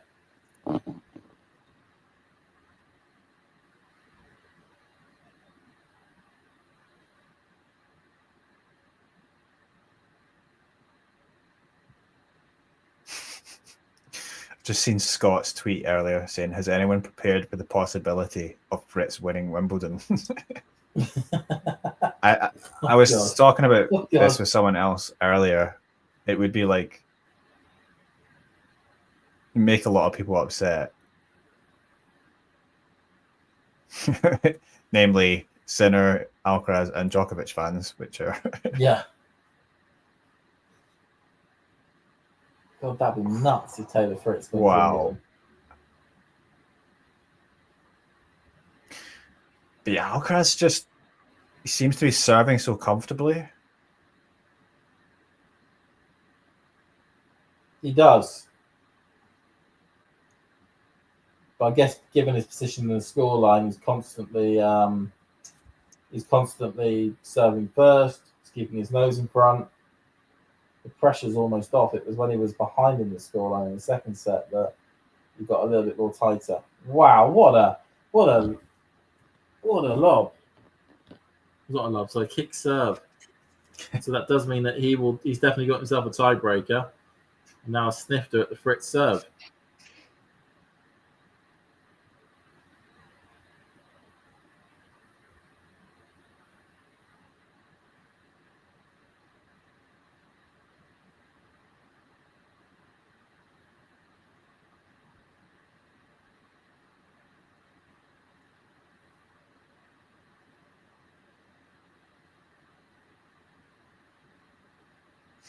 Yeah, that's a point I just heard there from Castle, which is obviously relevant now that we're at this stage, is that Alcaraz's 5-set record is 15 out of 16 matches won.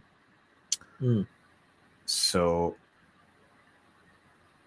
yeah, even if Fritz does take it to a 5th set, your money's fully on Alcaraz.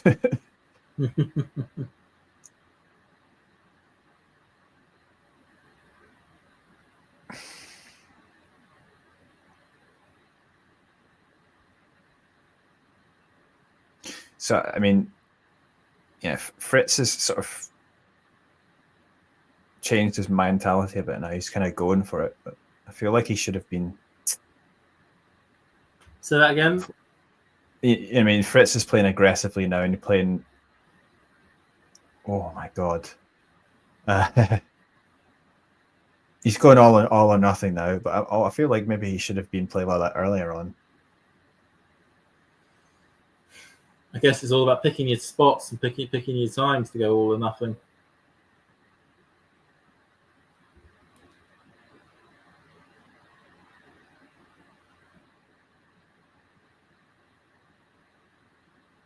How tall is Fritz?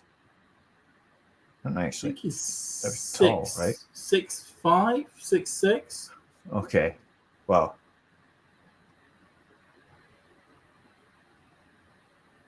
Yeah, 6'5". Yeah, he's obviously.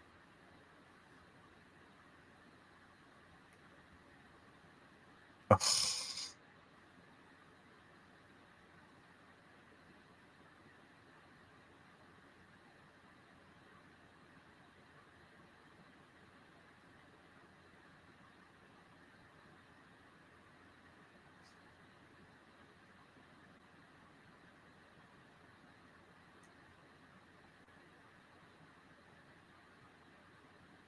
Oh, what a little dink from Alcaraz. I think I found a way to at least catch up a little bit to where you are, Eddie. I'm currently at 40-15.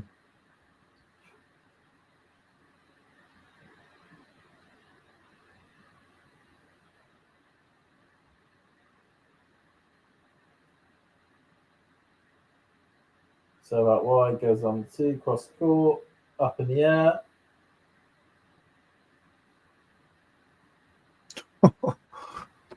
Little dropper. Well. Oh, and it's out. Oh, Jesus. Alcaraz is saying, I don't want a tiebreaker just yet. I don't want a tiebreaker. I want to get it done now.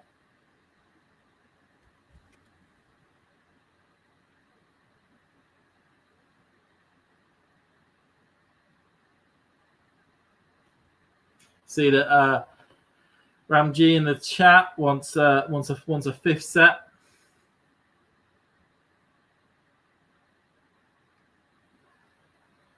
Brilliant though, cross court serve there from Fritz to get him out of trouble, and it goes to the tiebreaker. It felt as though there was definitely going to be a tiebreaker in this match, and there is. Yeah, this is just.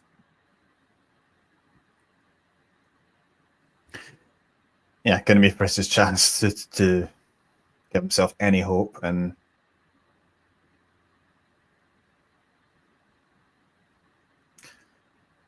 I think Alcaraz is doing well now, though, on serving, playing with a bit of swagger. I think he's going to get it done here. What do you think?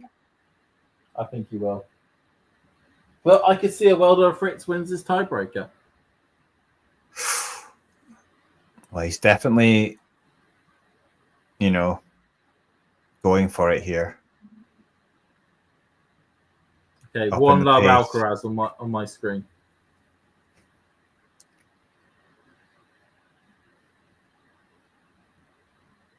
And that was a big second serve from Charlie there just to try and to make sure he got that first point.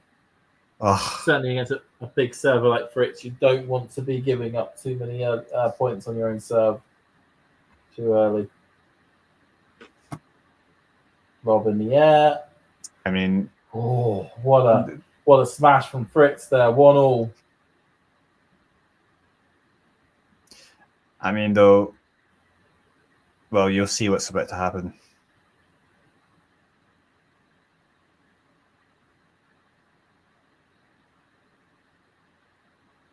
Good return. Goes to the dropper. Goes for the lob. Goes to the lob again. Smash from Alcaraz. And that's the first mini break secured.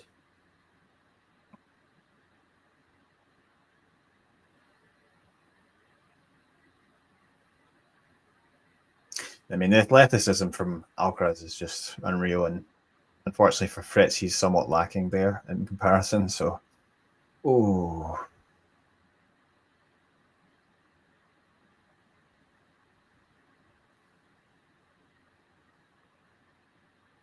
Yeah.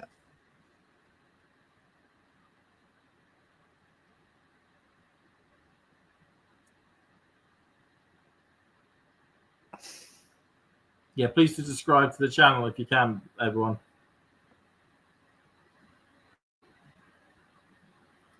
As it's 3-1 Alcaraz. Great serve out wide. Fritz unable to get any real proper contact on that.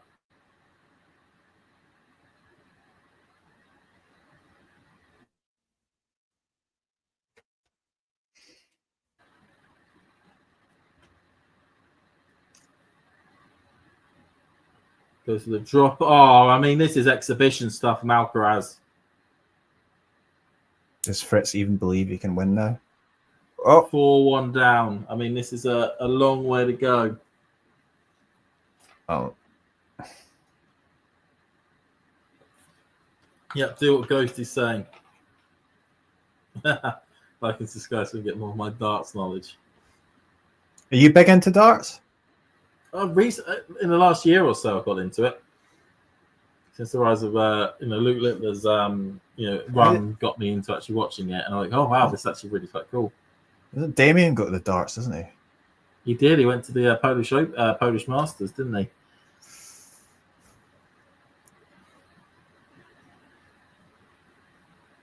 Yeah, Damien's into his darts. Wow, that's oh.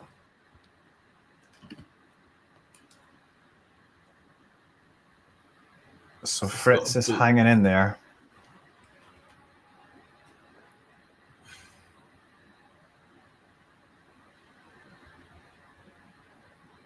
I mean, a couple of big serves have helped Fritz out there. It's keeping the gap, just a 1 mini break.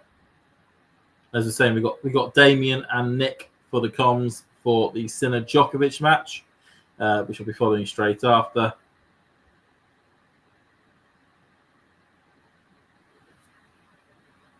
Again, should be a cracker.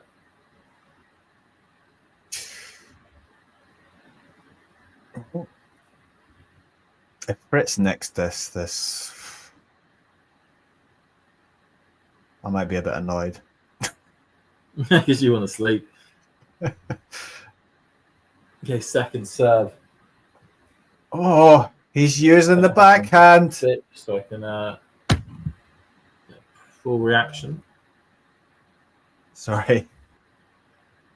Lovely backhand exchange taking place between the both of the line from Fritz. Okay, Alcaraz goes spinning. Okay, 4-all.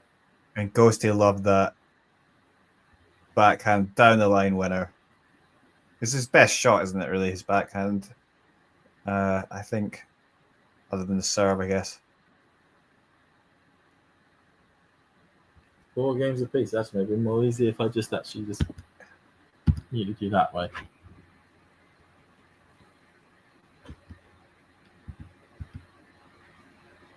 Oh, that's a good return. Fritzy, what are you doing?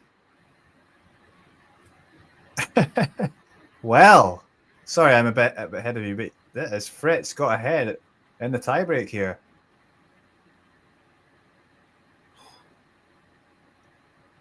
He has Fritz indeed. Up the mini break, 5-4.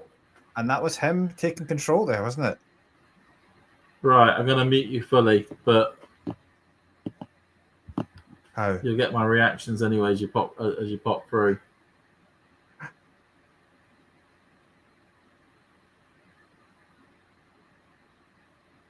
Wow. Big serve there from Fritzy. I shouldn't have doubted you. 2 set points. Great serve out wide. Great serve out wide. 6-4. Fritz here to take the 4th set. Oh.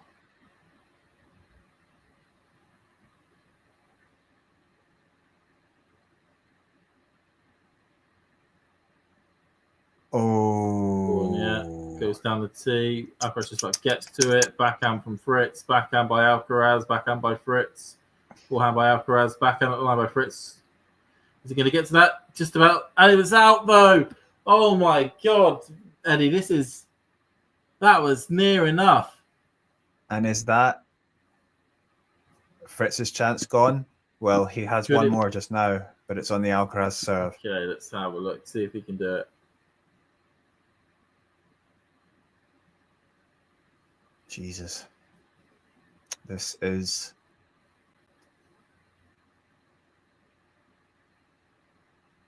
more exciting than I thought it would be.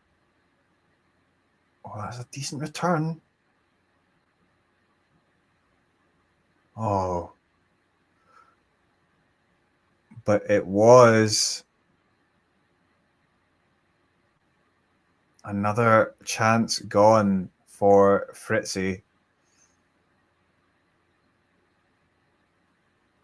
That was just a poor. I just had Fritz shanking a forehand there, Eddie. Yeah. They're now changing ends. 6-6. Oh, this could feel like it could go either way. Changing ends. And this now it's going to be either another set point for Fritz or a match point for Alcaraz.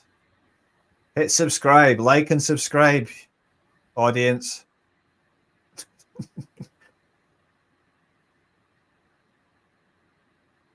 Is this a chance? This has been the most exciting point in the match.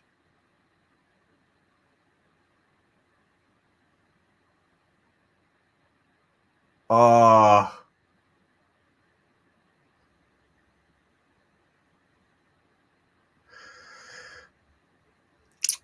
I mean, Fritz, he's coming in there, but... Oh, didn't get to that one. Alcaraz here now with the match point on the Fritz serve. Yikey, Eddie, yikey. I think Charlie, though, he read him like a book. He knows exactly what he's doing. Yeah, Fritz had 6-4. Remember it, folks, says producer. That's a good serve, but is he going to follow it up? Oh!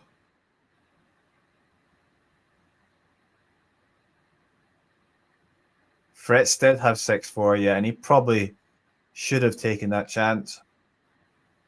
But that was... There we go, Carlos Alcaraz into the Wimbledon final. And he lets a big roar. Oh, that deserves a big roar. Thank God. Wow, 3 Wimbledon finals in a row. We are truly living in an Alcaraz golden era at Wimbledon, it feels like. And the difference is, though, when we had, when Federer broke through and started winning his, consecutive Wimbledons, he didn't really have a competitor. No. Now, it's going to be interesting to see. Well, Who's going to be that? Alcaraz, he's had a competitor, and obviously with Djokovic in that first final. Last year, less so, right? Yeah, last year was a damp squib of a final. Yeah. But potentially again, though, tomorrow with Sinner, you would say Sinner has more of a chance than Djokovic if they're in the final. Although, would they, though? Because we talked about this with the matchup. Mm. Do you think Djokovic would have more chance to beat Alcaraz in the final than Yannick Sinner? Yes, just literally by like 1%. Okay. But Alcaraz nearly lost the French Open final. I was quite surprised by that. Yeah. And also at the moment, Alcaraz does seem to have Sinner's number, where it doesn't feel like he's got Djokovic's number. Yeah, it's an interesting one because you think, on the other hand, Sinner, does seem to have Djokovic's number, but let's see. Well, that ended up being... It wasn't the best match in the world, but that last tiebreak was entertaining.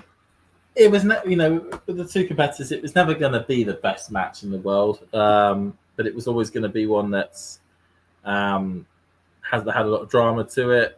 Fritz did well to take that second set and to force a 4-set tiebreaker, but the better player won in the end, and Alcaraz is on course for the three-peat at Wimbledon.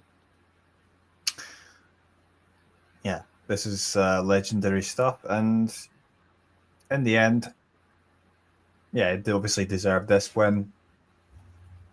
It's been an eventful run for him. Again, I mean, after a rocky start against Fognini, but since then he's been pretty much in control, hasn't he? Yeah, he has. I mean, he's mucked around a bit at times, but generally has been making his way through the draw the way Alcaraz likes to make his way through the draw, and is very much on course at the moment to take that last Grand Slam title, or to take that next one, that number six Grand Slam. It could be on the horizon for Alcaraz, and he's 22. I mean, these are like mental Borg and Becker and McEnroe levels of numbers, and we see them as greats of the game. And we're seeing a new great of the game being created right in front of our eyes.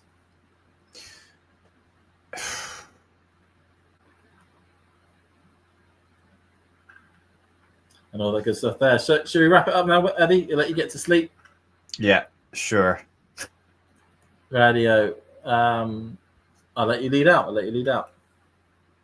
Well, thanks for joining, everyone. It was an interesting match. Good stream. Thanks for joining, James. And just everyone hit like and subscribe if you have not already. And hopefully you'll be joining us in the other stream on Talking Tennis. Not me and James, but Nick and Damien will be on there. We're going to go. And I think we can sign off now. See you later on, everybody.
If you enjoyed this video, make sure you hit that like button. Don't forget to subscribe and click that notification bell so you don't miss out on all things tennis.